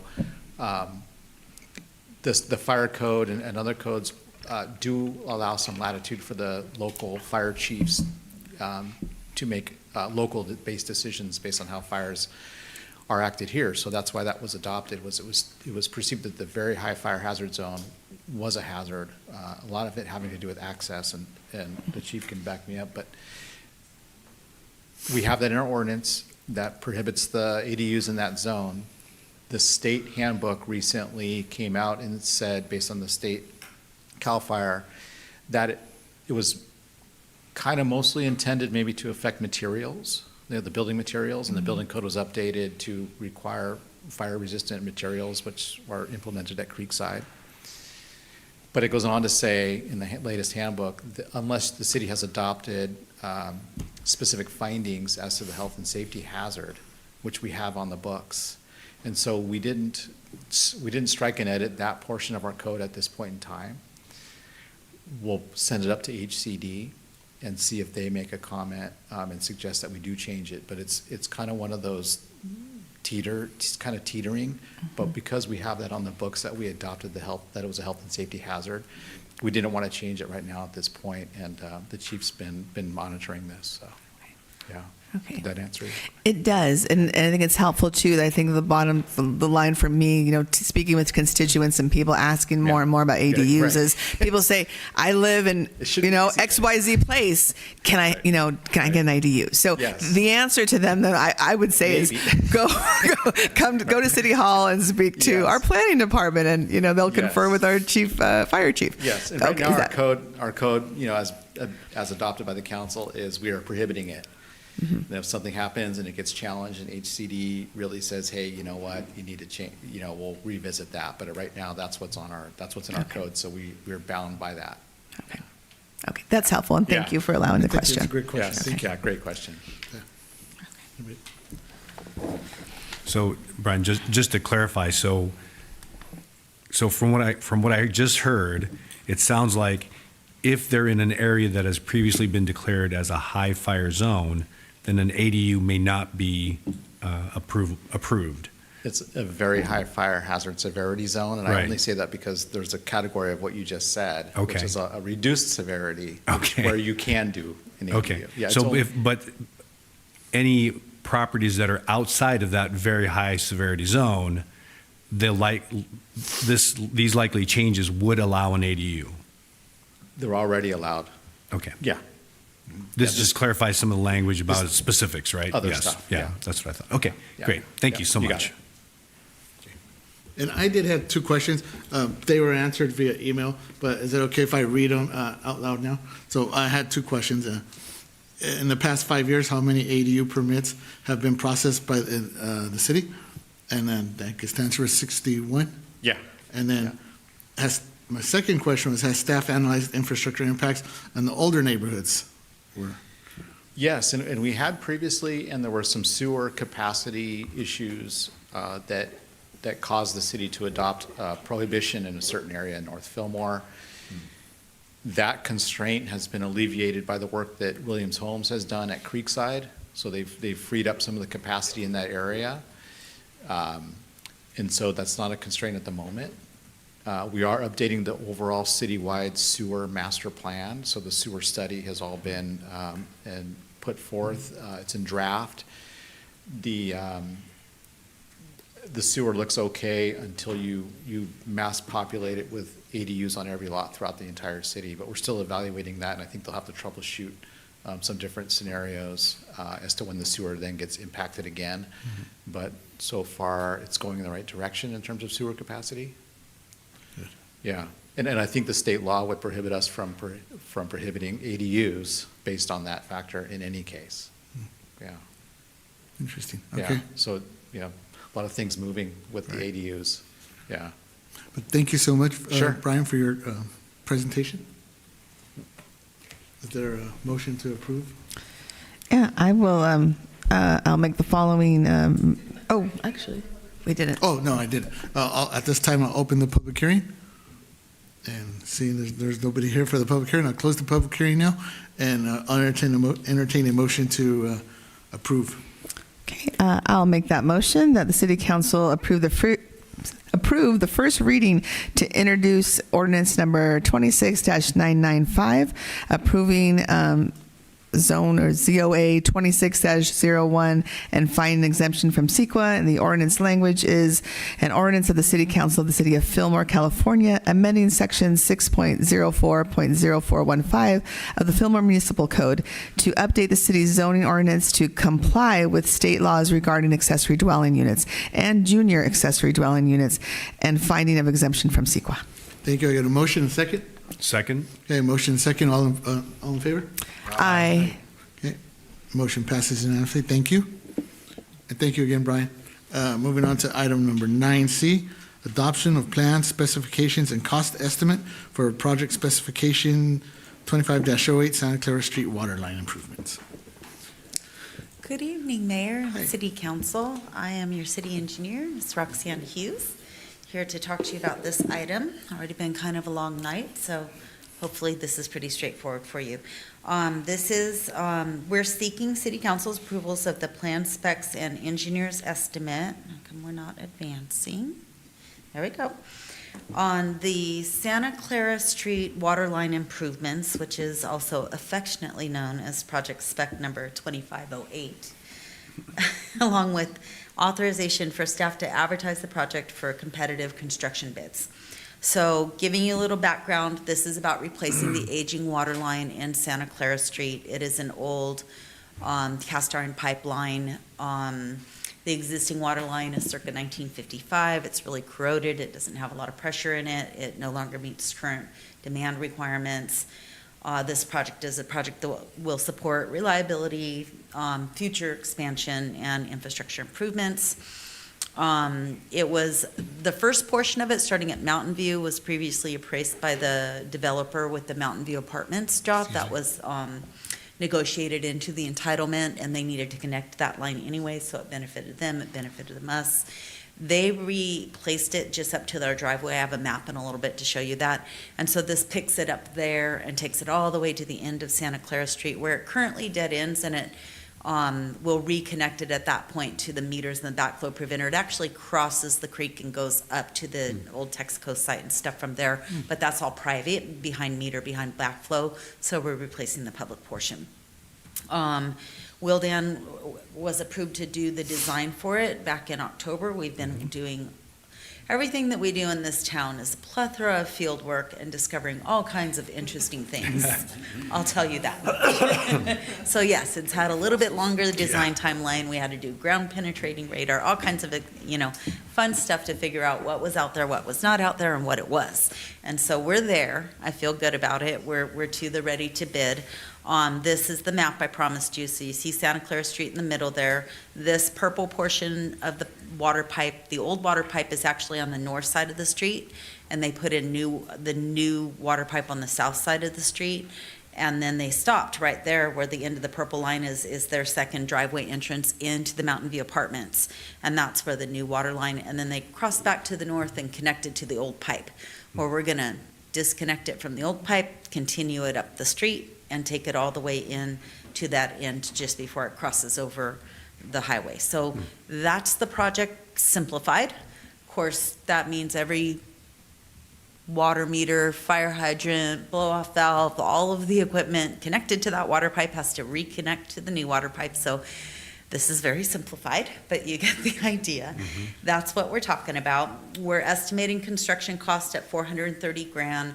That includes an additive alternate to repave all of Santa Clara Street as part of this utility improvement. And we're gonna compare that, as you know, you authorized me to bid the street work, which we'll bid this week in tandem with this one, because we want to open them both and then see. My gut is that it'll be cheaper to pave it as part of the overall street work, so I wanted to coordinate the timing of these two projects to make that available to us. But also, why not get a bid on that as part of this bid, and well, you know, maybe it's a surprise and it's super cheap for the utility company to do it, you know? So that's included in that 430. And then we'll figure out what pockets to pay it, you know, when we do the analysis and decide what we're doing. I think either way, some of the paving has to come out of the utility, the water enterprise, right? So once we get this bid, which is what we're asking for you to do tonight, just let me bid it, and then we'll analyze it and we'll come back to you with a detailed analysis. And so the goal alignments, you know, public infrastructure, yes. Enhanced water system reliability and service capacity, yes. And coordinating infrastructure with future paving improvements, yes. So this is my recommendation, and I'll address any questions. Thank you so much. Thank you for your presentation. I really like your graphics. Great job. Yeah, 100%. Yeah, good job. But I had one question. How long will the businesses and residents in that area be impacted? A water line of this nature is probably going to take a couple months to install, and we will review and approve the traffic control plan and issue an encroachment permit that will require that they maintain access to the businesses and residents for the duration. Of course, the only time that there won't be is when they're actively doing the pipeline right by your driveway. Right. So for that day, you know, but at night they'll plate it and reopen it, and we'll make sure that we minimize the disruption as much as possible, but it will probably take 2 months to install, at least 2 months. Okay, thank you. Any other questions? No? All right, seeing no other questions or discussion, may I entertain a motion, please? Yes. Yes, I would like to entertain the motion for the city council to adopt the attached plans, specification, and estimate PSNE for the Santa Clara Street Water Line Improvement Project, spec number 25-08, and the authorized advertisement for construction bids. Okay, I got a motion and a second. Second. Okay, motion second, all in favor? Aye. Aye. Okay, motion passes. Thank you, Roxanne. Thank you, Albert. Moving on to item 9D, consideration of authorization for Veolia to proceed with repairs to the City of Fillmore recycling plant. Thank you, Mr. Mayor. Screen again. Good evening. So the Fillmore water recycling plant was constructed in 2009 and is currently operated by Veolia under an existing design, build, and operate contract.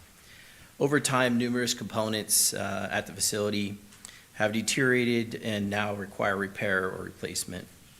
Veolia has identified 55 pieces of equipment in varying states of disrepair, with an estimated total repair cost exceeding $1.9 million. The immediate request focuses on the repairing of the plant's core screen part CS100. This is a critical component necessary for the plant's operation and addressing other high-priority maintenance issues. Previously, the City Council action in July of 2025 authorized funding for the refurbishment of the core screen. However, additional funding is needed to complete the work, including the associated labor costs, debris removal, equipment handling, and contract markup required under the DBO agreement. The remaining funds will support troubleshooting, repairs, and replacement of multiple plant systems, including fine screens, pumps, motors, valves, variable frequency drives, piping, and solid handling equipment. The repairs are intended to improve the plant's reliability, maintenance, operational compliance, and ensure that the facility maintains full functionality through the expiration of the current DBO contract in 2029. Although the work is not specifically budgeted in fiscal year 2025-26, staff recommends using available sewer reserve funds to address the urgent infrastructure needs. Staff is therefore recommending, or actually requesting authorization for Veolia Water Contract Services USA LLC to proceed with the critical repairs and troubleshooting at the Fillmore water recycling plant. Staff recommends transferring $220,000 from Sewer Reserve Fund 503 to the Sewer Operating Fund, and I have a correction on the staff report, that's actually Fund 301 to fund this work. So that concludes my report. I'd be happy to answer any questions. Okay, any questions? Yes. Oh, go ahead, John. Yeah, so Joe, just to be clear, so last year, I remember going through this and asking several questions on the screen. So they decided basically that replacing it was not necessary and we could repair it, and we gave authorization to do that. Now they're coming back and saying, oops, we underestimated it and we need another 220K. Is that basically what's going on? Yeah, unfortunately, everything wasn't considered when we brought this item last year. Okay. We were very reactive to that failure of the core screen. It's a very critical piece of the Right. of the plan, and we've been surviving. Bless you. Very luckily for this last year without it, using other pieces of equipment to help mitigate it. But in that time, they became, non-functional, the core screen. All the debris had accumulated against it in the channel. Okay. So part of the, I guess, forethought on what would be needed would be to block off that channel, clean everything that's in it and in the way of repairing the core screen, and then the 15% markup. That 50% markup was a miscommunication between me and the plant operator. Okay. I thought it had been included and it hadn't been. So they went forward and purchased the equipment for the refurbishment. So they have the kit on site, and that was delivered several months ago. But we've been held up with this negotiating between the manufacturer, Parsons, and Veolia. They no offense to attorneys, but their attorneys could not agree on contract languages. Okay. So between Parsons and Veolia, you're saying? Yes. Okay. Okay, great, thank you. Great. Thank you so much. Go ahead. Okay, thank you, Mayor. Thank you for your presentation, Joe. So my question was sort of what you spoke to. You know, I wasn't sure. We got trying to clarify what we meant by Veolia, and Parkson had yet to come in agreement. So Parkson not only makes the kit, but they come and they do the installment. Yeah, unfortunately, this is like one of those pieces of equipment that's very proprietary, and you can't use other parts to rehab it. Okay. So, nothing is for certain, but their first crack at it is going to be to block the channel, clear the channel, and then try to dislodge the part that's stuck on the train. And if they can dislodge it, they can replace that simple bar part or weld it back in place, and then we could save the rebuild kit for a future date and keep it running. So the cost will go down tremendously, and then we can use that money to work our way down the list on the other things that have failed there at the plant. Okay. So in all, this is a better approach than what we had envisioned last year. And overall, this is a staff report a step in the right direction on getting on top of these other issues at the plant that just keeps on plaguing us. Yeah, and my second question was related to that. So seeing, the long list of of things that need to be replaced, identified, installed, removed. I'm just looking at all the verbiage here. And it all being listed here and sort of almost like coming to a helm here. I guess my question is about the maintenance and Veolia and just regular maintenance in their contract. Like I would have expected a number of these to be, done over the course of the last, however many, 10, 15 years. So I'm making just a comment on that. And I know that we're doing what we need to do now. And thank you so much for working and really holding our water contractor to account and making sure that we get done what needs to get done. And I think it's something, though, for us as council members to see that, moving forward, just ensuring that, we don't get a long list like this again, that we see that we don't, do what we can and provide the leadership and the agreement of expenditures that we can to do maintenance along the way. So that's sort of my comment there. Thank you. And just for a matter of clarification, it's not entirely the contractor's fault. It's the understanding of available budget and working with what you have for a long period of time. And then we had our sewer collapse on C Street, and then all of our money went to that. Sure. So the belt got a lot tighter in what we can afford at the plant. So this is a catch-up. It's not, for the lack of a better term, finger pointing, Right. at Veolia. This is just, what we had as far as resources. And it kind of feels like, I haven't been around for the entire time, but it kind of feels like they were told from the very get-go, you have a very limited budget when that plant opened up, to keep things running. So money has always been a factor in the consideration of what gets repaired. And then when you factor in redundancies at the plant, it just becomes a reason why not to repair things right away. Sure. And I appreciate that clarification. Yeah. And I also, maybe want to, my comments came across that way as a finger pointing. I think I wanted to more, just bring to light of sort of what you said about how the plant has been looked at in terms of the limited budget. And, we also, I think, as leaders and as elected officials, and need to hold our ratepayers also speak to us and what, that sort of thing. So it's important that we're having this discussion, and thank you for the clarifications on sort of the history of this and where it comes from. Right, and I also want to make one other point of clarification. The 55 pieces of equipment that I referenced in the staff report is not the same thing as that list of things that we got to tackle. There's multiple things in that list that's inside the staff report that could be covered under one of the 55 parts that's in disrepair.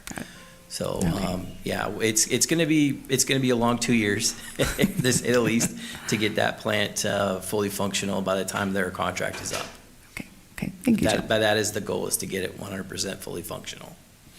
Thank you. Okay, any other questions? Okay, no other questions. Can I have a motion, please? Yes, I'd like to make a motion that the city council transfer $220,000 from Fund 503. Is that the correct fund, Joe? I just want to make sure. 301. Transfer to 301. Yeah, I thought I remembered you saying that there was a correction there. From Fund 301? Yes, sir. To Fund 463? No, from, it's coming from 503 going to 301. Oh, gotcha, okay.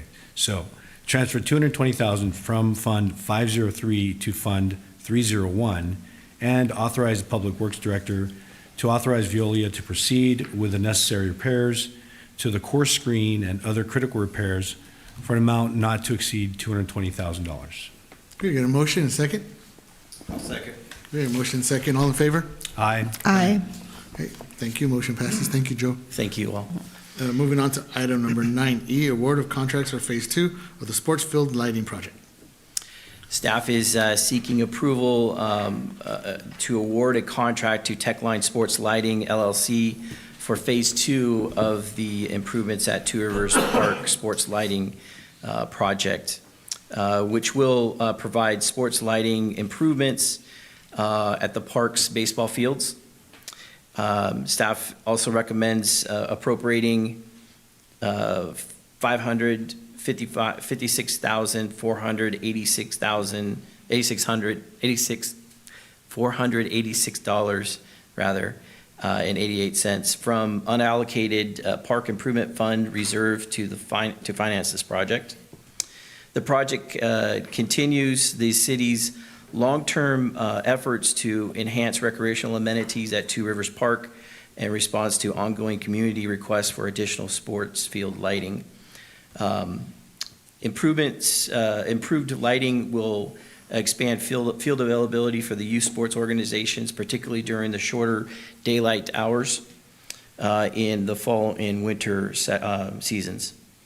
Sports field lighting was originally identified as a desired park improvement by the City Council in 2007 park plan. The City Council's approved 2007 park plan. This phase follows a successful completion of Phase 1 by the same company in November of 2024, which installed lights over the soccer and football practice fields at the park. The proposed contract to Techline Sports Lighting will cover the purchase, delivery, installation of lighting fixtures at the baseball fields. The city is utilizing the Sourcewell Cooperative Purchasing Program, which allows public agencies to leverage competitively bid contracts and volume pricing without conducting a separate local bid process. Staff notes that this procurement method has previously provided cost savings and operational efficiencies on several city projects. The total cost of the project is proposed at that dollar figure I mentioned, $556,486.88, which includes a 5% contingency for unseen conditions. Although the project is not currently included in fiscal year 25-26 budget, staff is recommending funding the improved through available park improvement fund reserves. The project supports the City's Council priorities enhancing parks and recreational facilities and programs. That concludes my report, and I'd be happy to answer any questions. Thank you so much, Joe. Any questions? Okay, a motion, please. Okay, I'll move that the City Council approve the appropriation in the amount of $556,486.88 from the unallocated funds for the park, in the Park Improvement Fund 464 for the purchase, delivery, and installation of the sports field lighting for baseball fields at Two River Parks, and approve a contract in a form approved by the City Attorney's Office with Techline Sports Lighting LLC for an amount not to exceed $556,486.88 for the project. Thank you. We get a motion, second? I'll second. Okay, you got a motion and a second. All in favor? Aye. Okay, motion passes All right. unanimously. Thank you, Joe. Thank you. Thank you. Moving on to item 9F, adoption of resolution 26-4113, approving the municipal cost allocation plan for the city of Fillmore, and adoption of resolution 26-114, approving the fiscal year 2026-27 annual budget. Good evening, council members, Mayor Mendez. It's Deborah Cavalo time for the fiscal year 2026-2027 preliminary budget, as well as our cost allocation plan. So the first off, I want to talk about the cost allocation plan and see how my slideshow may have a little bit of hiccups, but we'll go through. So the cost allocation plan, we hired Willdan Financial Services to perform the plan and calculation. The last cap was done in fiscal year 2017.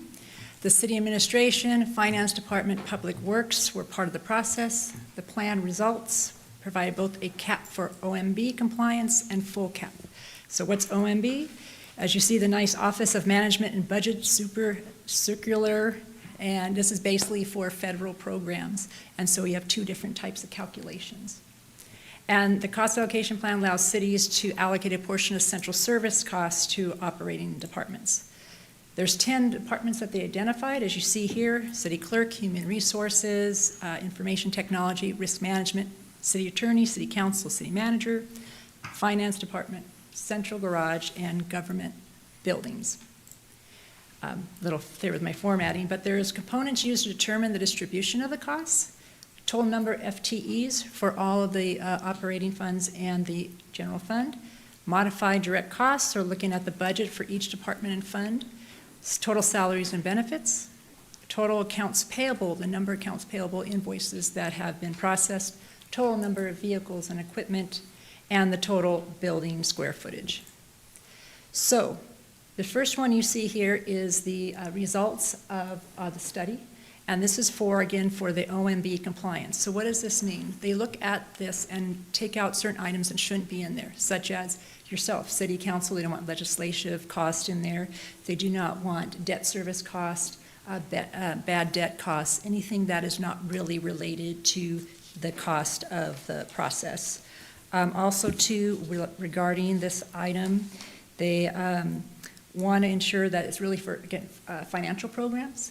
So if you are, say, there is a grant that you want to use, you can use this if you want to.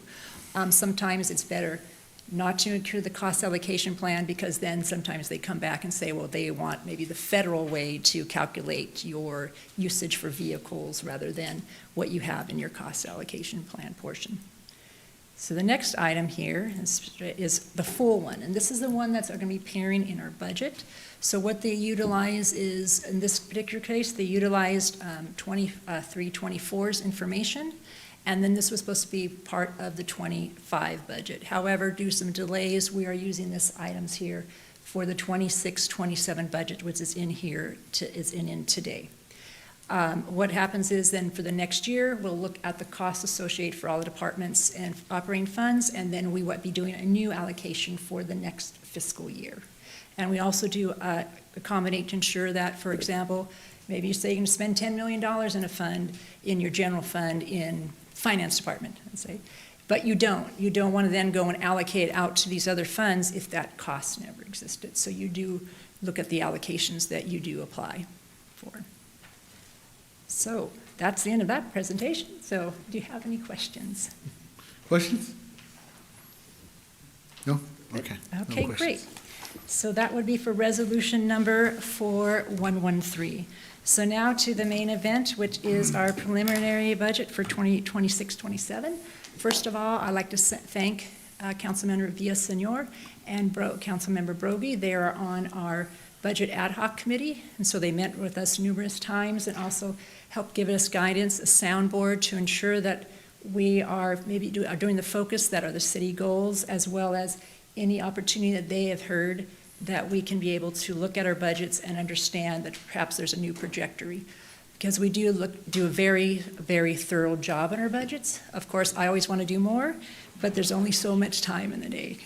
But we do appreciate your help and your assistance. So let's get started. So what is a budget? We actually did a budget presentation, Budget 101, on May 14th. We had it here in the City Hall chambers.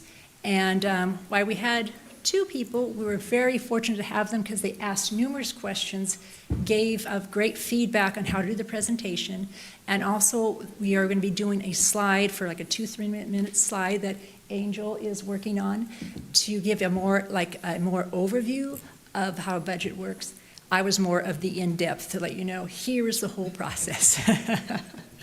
So for us here is a few slides here. So what is a budget? You know, it's great, maybe used as a policy tool, be held accountable, and also transparency to let the public know what the government funding sources are and how the money is being spent.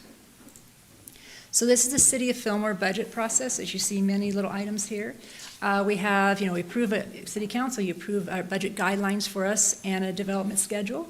We also have project the available fund balance for the upcoming fiscal year, and we identify all the operating requirements for the city, and also ensure that we are right now maintaining the 40% general fund reserves that was I believe a code or a resolution by the city council.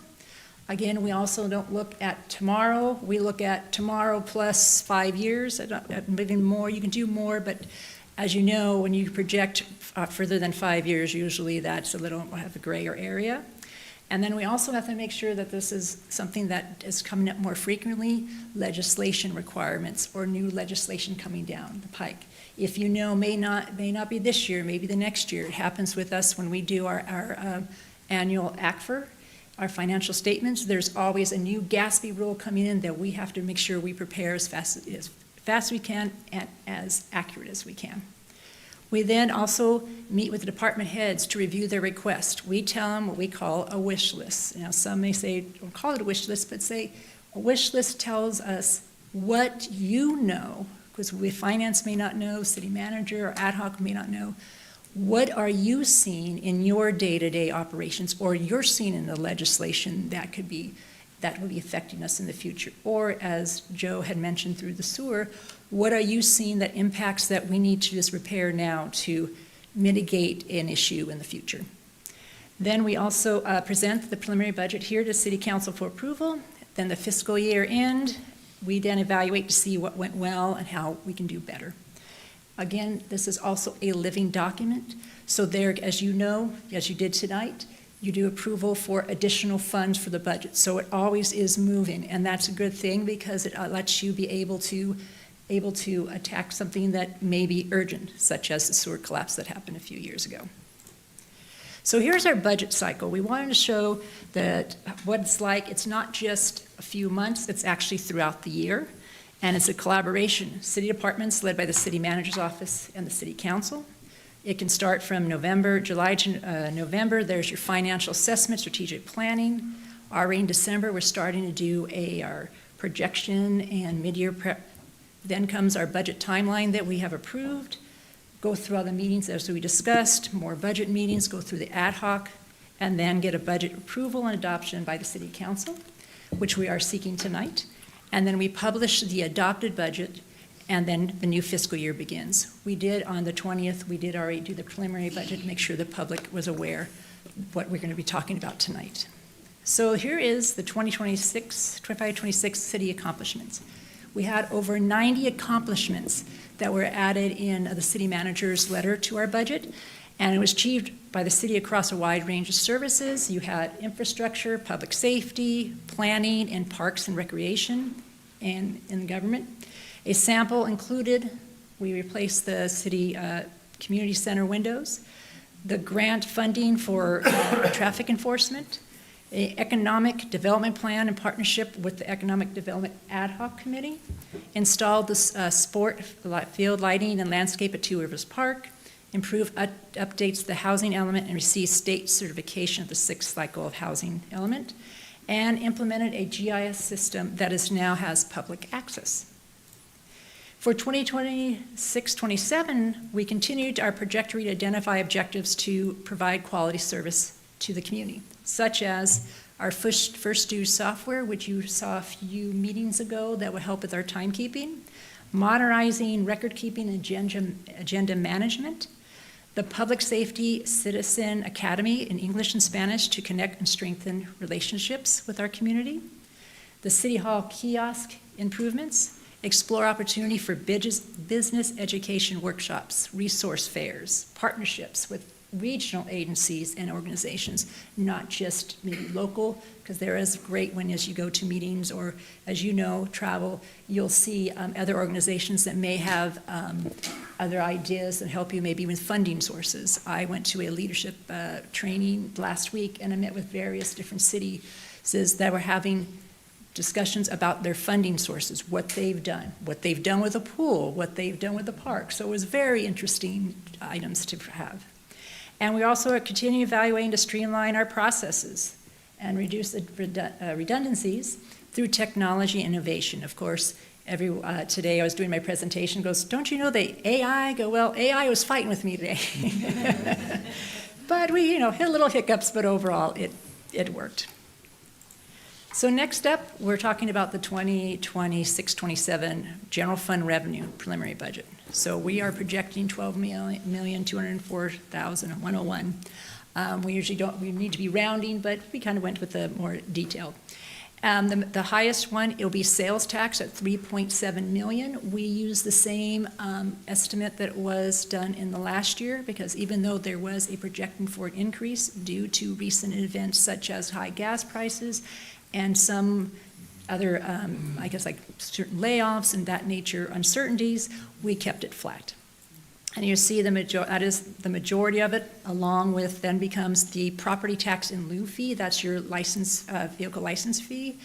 That is actually an interesting one. In 2004, it was cut down from 2% to, I believe, like 0.65%. And so what happened was cities and counties said, this is funding that we rely on. So therefore, they did a reallocation of property tax. So it's kind of a mesh. But when you receive it, you don't receive it on your property tax one. The next one, of course, is property tax at 1.3 million. Now, we also reached out to the county, and the slide that we were using for the 8%, they informed us that was outdated. So we asked for additional, for what would be more of our receipt of property tax. Unfortunately, the one that they were sending was also including the redevelopment properties, which we do not receive as of yet. That is until the redevelopment agency is dissolved. So we're still thinking it's roughly around the 8 to 10%, but I'm looking at the flat property tax because we do get also a successor agency residual tax. That is where they take all the property tax, distribute it all to the obligations such as our successor agency to pay the bonds as well as some administrative costs and for disposal of property. And therefore, any residual of that, we receive it. And that year over year, we have been receiving an increase. And we're projecting to have about $872,000. And then the remaining, of course, there's in-government grants. We're waiting for grant funding for one project associated with fire. There was a delay due to, of course, we had government shutdowns. And the fire grant is actually associated with the Department of Homeland Security, so that one took a little bit longer to get back up and running. So now we're awaiting and contacting to see if when the grant will be coming as well. So the next one, and we also too wanted to reiterate with you transfers from other funds. This is the cost allocation plan I discussed as well, and other transfers. For example, we have Two Rivers Parks we have an operation funding source that was given a few years ago that we're now applying to the general fund. So how is a sales tax distributed? In 26-27 preliminary, we're estimating 3.7 million, or approximately 30% of the total revenue. And that comes from sales tax. So current sales tax rate is 7.25, and below this is from the California Department of Tax and Fee Administration, and this is the breakdown below.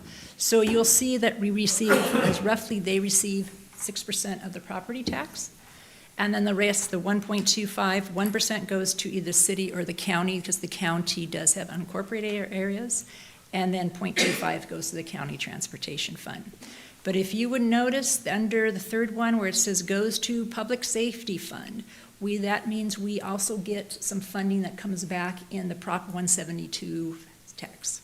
So we do get some of that money, but again, it's not the full amount. So we want to ensure to let everyone know that that 7.25 does not all stay within the city. It is dispersed. So the next we have the 26-27 tax-related funding revenue budget. And we wanted to show you what's the snapshot of the last 5 years have been. Again, showing the total revenue streams from the top to the lowest in these tax areas. And as you can see, there's the sales and use tax is the highest. Then the property tax in lieu fee, the vehicle license fee, and then property tax and the successor agency. And this is over from 2023 actual to the 2027 budget.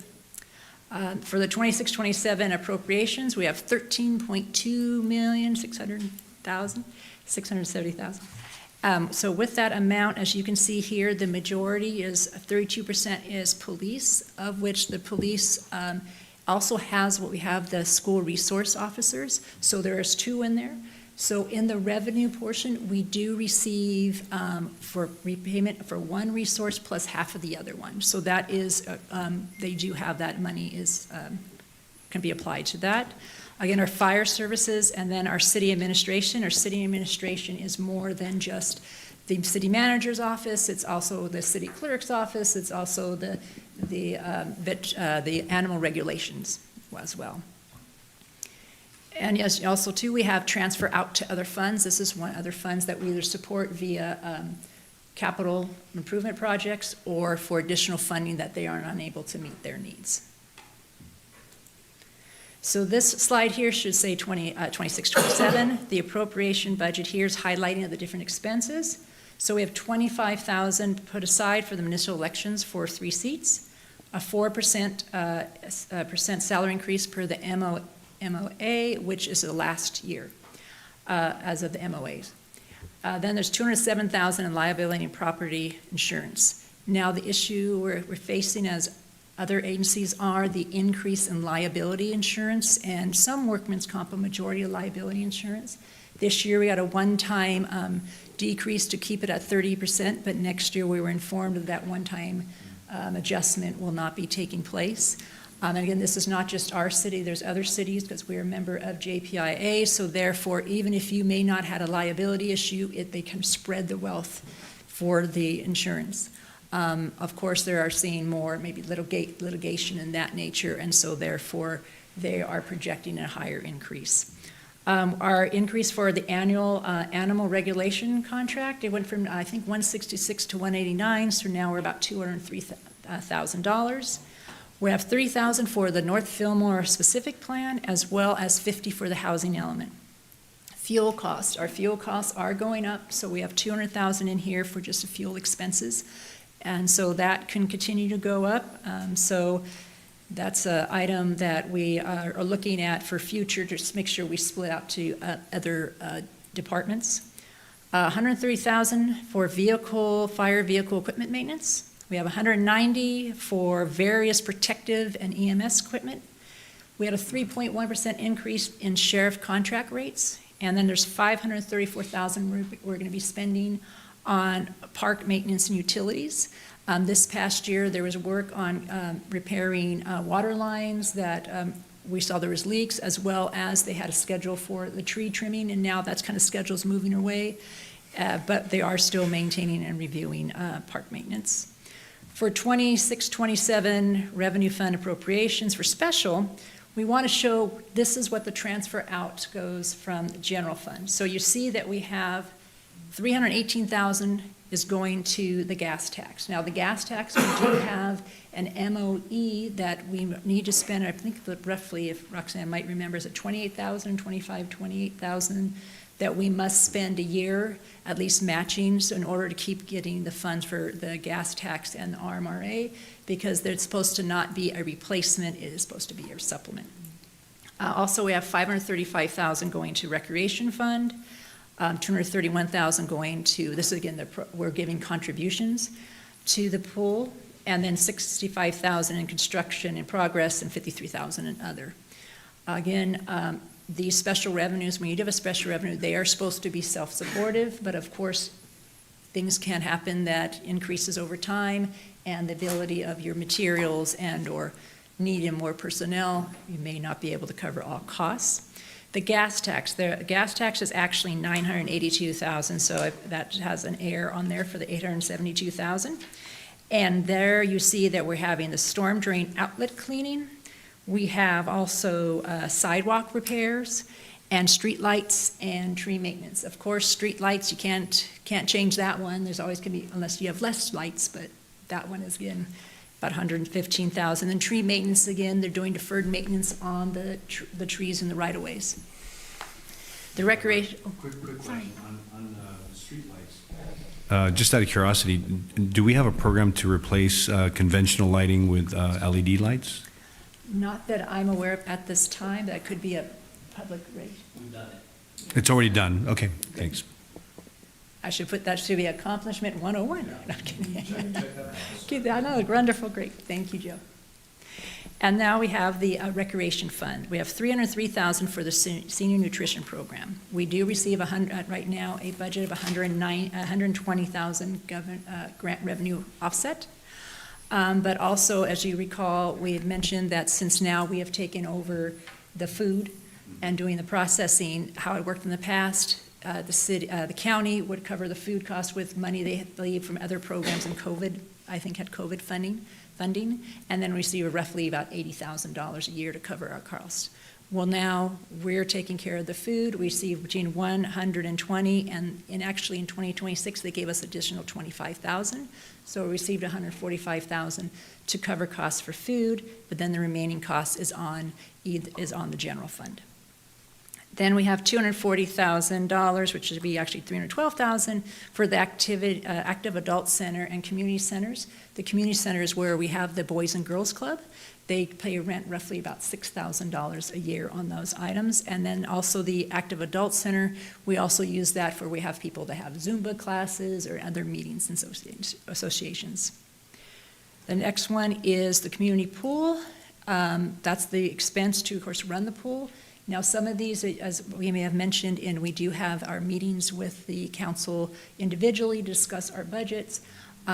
This is not reflecting right now any of the capital improvements that we have for the pool, which roughly, like anywhere from we have the pool replastering, as well as the fans, painting and that nature, and that is not reflected in the fund balance that we have. So the recreation and the community pool are two that have a negative fund balance that we're working on a glide path to eliminate.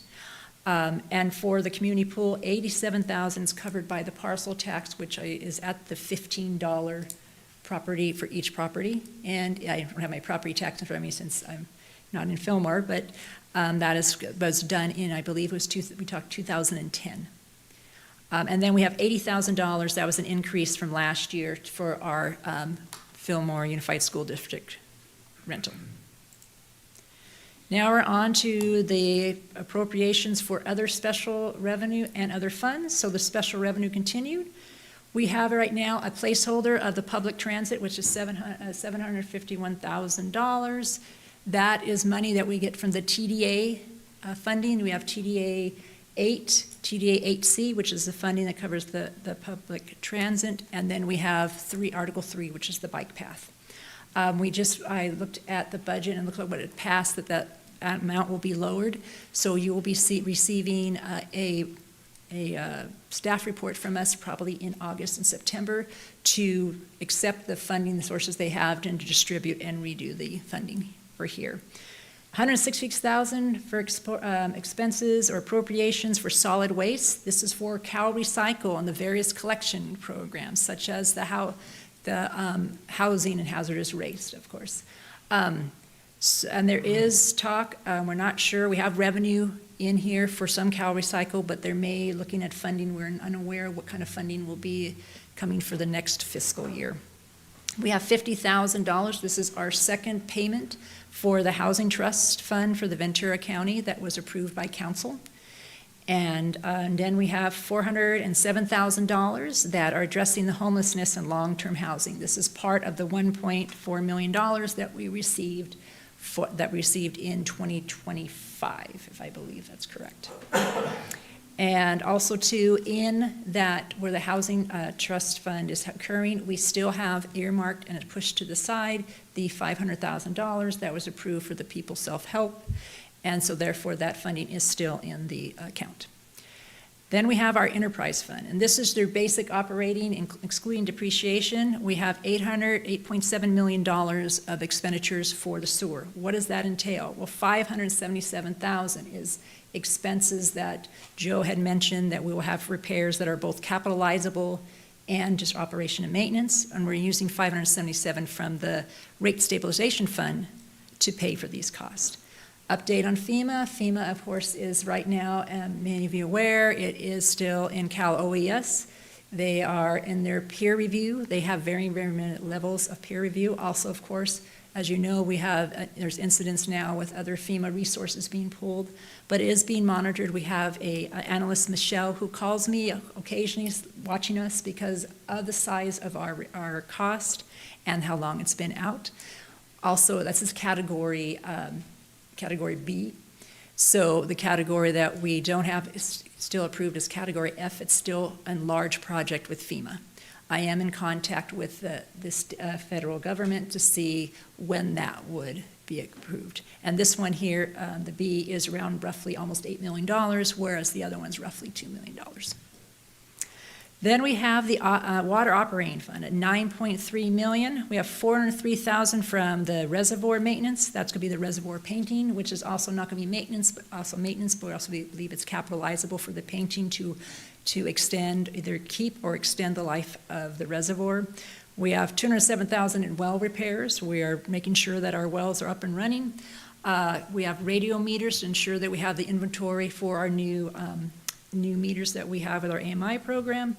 And then $3.2 million, not K, but million, transfer for CIP project. This is the well 10 construction irrigation and also the irrigation line replacement for a few of these projects. Again, we also, of course, always look to try to find grant funding, but this is where the funding will be when well 10 is going through construction. And to let you know, the calendar year is to be December 2027. That will be the end of the 5 years for the rates that were approved. And so we're now doing the sewer, we're going to be doing the sewer and water rate study, because it does take a long time, because not only you have to do analysis of your projects now, the projects in future, you also have to get public buy-in if there will be an increase, and also doing the Prop 218 process. Next, we have our capital improvement appropriations. We have $6.4 million. The majority of that, of course, is the well 10 and the well 5 demolition. So I mentioned that as well. And then we have others, as the City Hall generator. As you're aware, we are going to be repairing that, removing and replacing that generator. And so we're using DIF funds that we have for the city facilities. And then well 10, it will be the same with water and water DIF. And then there's various things. We're doing the treatment replacements, there's reservoir painting, there is well 7 and 8 chlorine pumps. So there is a majority of items, whether small or large, that we are still going to be achieving in fiscal year 2027. 2027 active debt service. As you can see, we're now going to be at ending balance for 2027 at $45 million. Of which, as you see, the first one that will be expiring will be the 2007 one in May 2030. Then it'll be the water in 2032. The equipment lease is the AMI metering infrastructure project that we had, and funding, it's 2041. And the last will be the wastewater refunding bonds that were done in 2017. That will be in May of 2047. And this do not include, we do have, as we're the fiduciary, we do do the books and maintain for the CFDs. We have debt there as well, and we make sure that the debt payments are paid, that the arbitrage reports are done, which those reports go out to IRS to make sure that we're not collecting, and also ensuring that any reporting that we need to do. And going back, I just want to talk about water and sewer. Also, water and sewer on these bonds, they have I believe it's a 1.15 net revenue to ensure that when you are getting your operating yearly, that you are covering the bond plus have a little bit extra. Now, they understand when you're doing capital projects, if you're using reserves and others, they understand that, they pull that out, but they really look at your operating fund. And as I probably have mentioned in previous ones, when we had the issue with the sewer collapse, we were able to explain to them what had occurred and says a one-time deal, here's why it happened, and that here, if you could pull that out, you look at the operations that we were maintaining our numbers. The last one here is this assessor agency, and this budget is $3.7 million.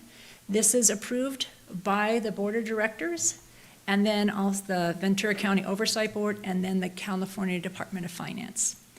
So the proven funding is $3,707,000. It does not match what our budget is by a little bit, because what happened in 2024, we had some additional funds left over, and what they do is if you have any funds that carry over, they will adjust to it saying you've already been paid ahead.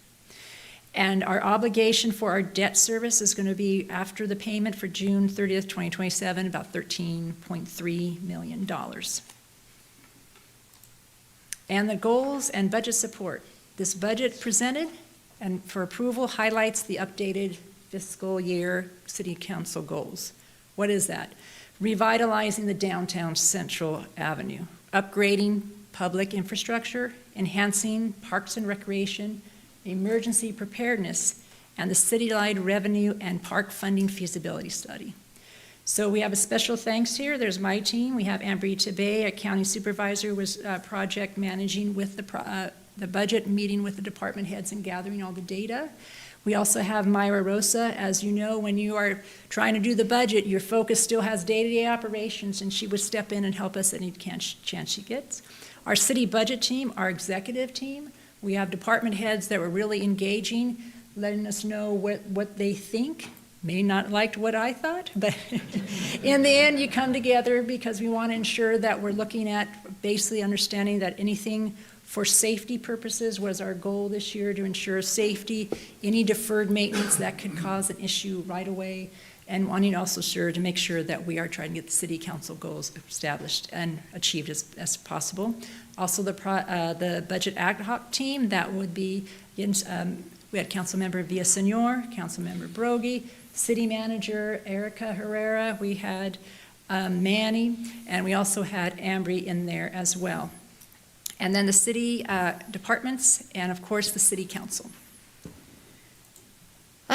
End of my presentation. I hope I was able to answer what you needed, but we are ready here. We also have the department heads that can be available for any detail I missed, such as you noticed we had questions about lighting. We had Joe be able to answer as well. We have the city manager and assistant city manager.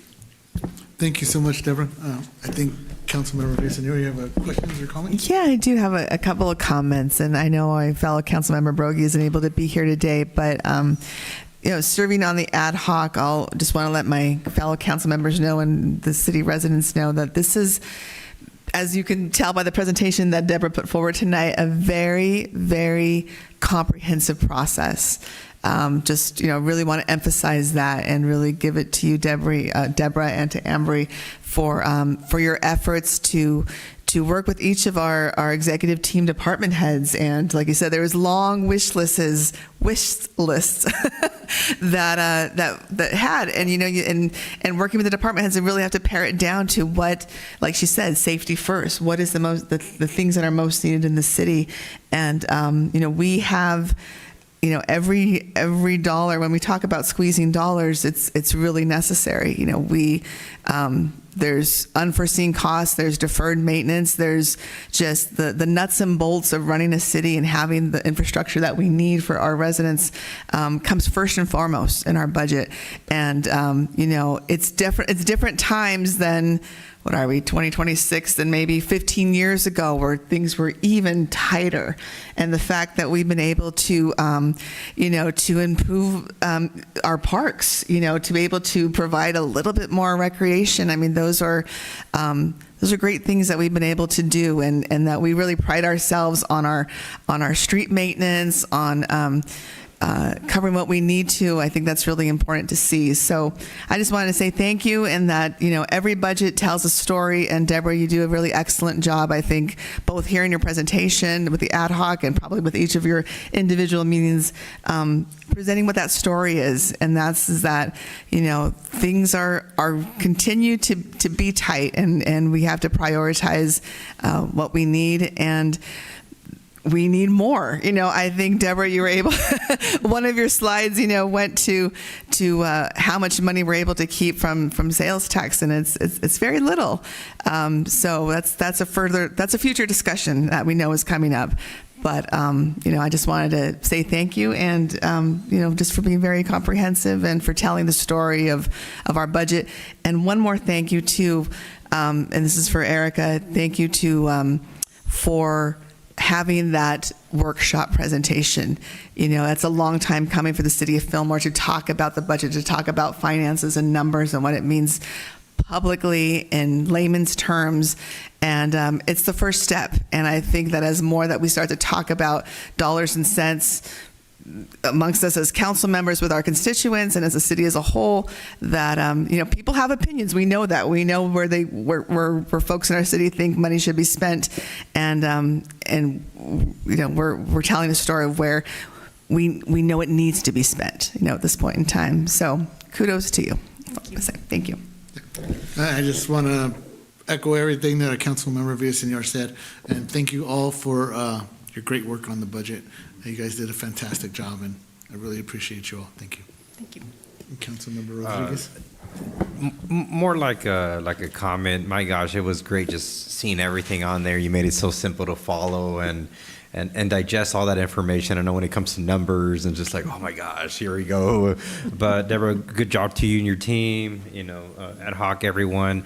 Do you have a question regarding the another workshop for budget? Are you planning to have something down the road for those who couldn't attend the last one? Yeah, so what we have looked at, we were looking more into the fall, right before we do our mid-year projection, to then have that little more time so that we can, again, showcase it, say this is coming up, and that they can have a good time. A time to be able to see the presentation. And we are talking with Erica, looking at trying to showcase more, trying to do other little series here and there that we can have available to let them know, like what an audit goes through, grants, how we're looking for grant funding, that nature. We do have the slide, again, as we said, Angel, that we'll be putting up shortly. That's just a 2-minute high level, and I think that will, again, reaching out to the public and letting them know that here's where the dollars are, and to also really understand we have dollars that have a lot of restrictions. So it is, the general fund is pretty much, you have some unrestricted, but the rest that you see there, special revenue, that's where it goes. Water and sewer, that's where it goes. We have DIF, that has certain requirements. So we have to always make sure we understand that we have this money, but ensure it's used wisely. Great, thank you. Yeah, Deborah, I really appreciate all the work and effort that the both your team as well as all the department heads have put into the budget, and I think this presentation that you've done as well as the budget workshops are such a critical part of helping the public understand how we spend our money and why we make the decisions we do to spend it the way we do. So. Kudos to you, and I think we're heading in the right path in terms of educating the public and continuing that communication. And I'm glad to see Angel involved in that as well, because I think simplifying things, especially when it comes to dollars and cents, is so critical. Keeping the right numbers, but simplifying it so that it's a lot easier to digest for the average person. So thank you for that. Thank you. Thank you so much. And so is there a motion to approve? I'd like to move motion. For the fiscal year of 26-27 preliminary budget was published on May 20th, 2026. Staff is requesting the City Council to approve resolution number 26-4113, adopting the municipal cost allocation plan, review and modifying as appropriate the preliminary budget, and approve resolution number 26-4114, adopting the fiscal year of 2026-27 annual budget. Okay, we got a motion second. I'll second. Okay, motion second, all in favor? Aye. Motion passes unanimously, thank you. And moving on to item 9G, First Amendment with 2 senior nutrition program food services vendors for fiscal year 26-27. Oh, it's you again. Well, that was a good way to say it, so I'm pretty good. I must have done well. So, good evening, council members, Mayor Mendez. I'm Deborah Cavaletto, and we are here today for 9G to get the First Amendment for our 2 senior nutrition contracts that we have with Giordano's and Azul. We're asking for an increase for fiscal year 2026, and we're asking to extend the contracts into fiscal year 2027. As you were aware in my budget presentation, we did have a budget for this item in there, and therefore we are matching the amount that we're requesting in the budget for 27 to be as the same amount here. So first and foremost, we have adjusted and asked for an increase from $93,000 to a not to exceed amount of $127,000 for Azul, and as well as $55,000 not to exceed from $42,000 from Giordano's. As mentioned in our previous, in 2024, the county decided that they were no longer able to do the contracts, and then in 2025, everything was moved to our city. And this is really the first fiscal year that we went through the entire cycle to understand the real costs on the contracts and food costs. And so as of April 2026, we have served over 15,000 meals for eligible people for this program.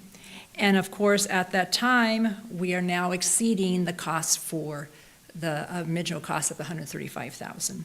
So we are again asking for that extension to be able to ride out this fiscal year with the contracts, and also to also have contract for the next fiscal year to find that food program. So that is into my presentation. Do you have any questions?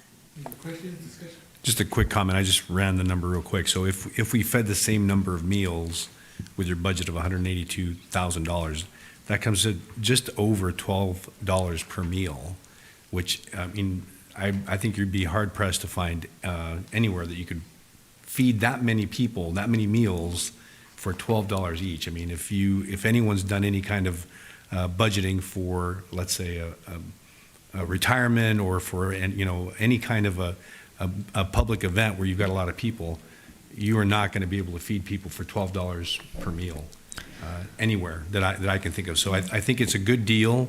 To me, this seems like it's a good use of money and wisely spent. So. And we are projecting roughly, I think at the end, about 18,000 meals we would find that by the end of the year. So this should cover the full for it. Yeah, and I agree with Councilmember Garnica, and it's a service that touches our most vulnerable population, so it's so needed.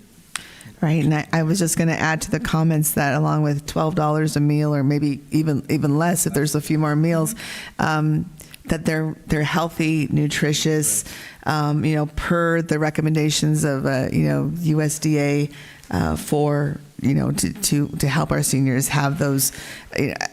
As we age, there are the issues of high blood pressure, diabetes, and that sort of thing. So these kind of meals really help not only to feed and nourish our seniors, but to help them with any health issues that they have. And we know that they do exist, so it's good. And I wanted to add that we do have sometimes scratch meals made, and just want to thank Julian and Pauline, because they are the ones that are ensuring that they are properly fed, properly ordering the menus, and working with also the contracts and with the dietitians as well, because there are strict guidelines for the senior nutrition, and if you do not follow them, funding could be cut. Okay. Thank you so much. All right, I'll make a motion to approve the 3 items. Okay, we got a motion, second? Second. Your motion second, all in favor? Aye. Okay, motion passes unanimously. Thank you so much, Thank you. Deborah. Okay, moving on to item number 10, City Manager verbal report. Thank you, Mayor. We have a couple of upcoming events this weekend. On Saturday, between 9 and 12, the Fillmore Police Department, will be hosting a bicycle safety rodeo community event. And then also we'll have the Ride for the Blue from 3 to 3:30 will be the gathering, and that will be at the Fillmore Police Station. Both of the events have been promoted on social media, so you can find additional details. And we're also hosting a joint meeting with the school district. Typically, June is a dark month, which means we only meet the first meeting of the month. We typically have 2, so we will be having on June 23rd at 6:30 p.m. I think it is the 23rd, or did I get that date? Yeah, it is the 23rd. Okay. At 6:30 p.m. And the meeting is an opportunity for the city and the school district to come together, share updates, and continue working collaborative on those items that have been discussed during the 2+2 committee. And we just want to make sure that our families and community members are aware of, the broader resources that they have, and how great it is to be part of Fillmore, and also how great the school district is also coming along with different initiatives. So those are things that we're looking forward to, and we're excited. We haven't had a joint meeting. My understanding it's been for a while, at least the time that I've been with the city.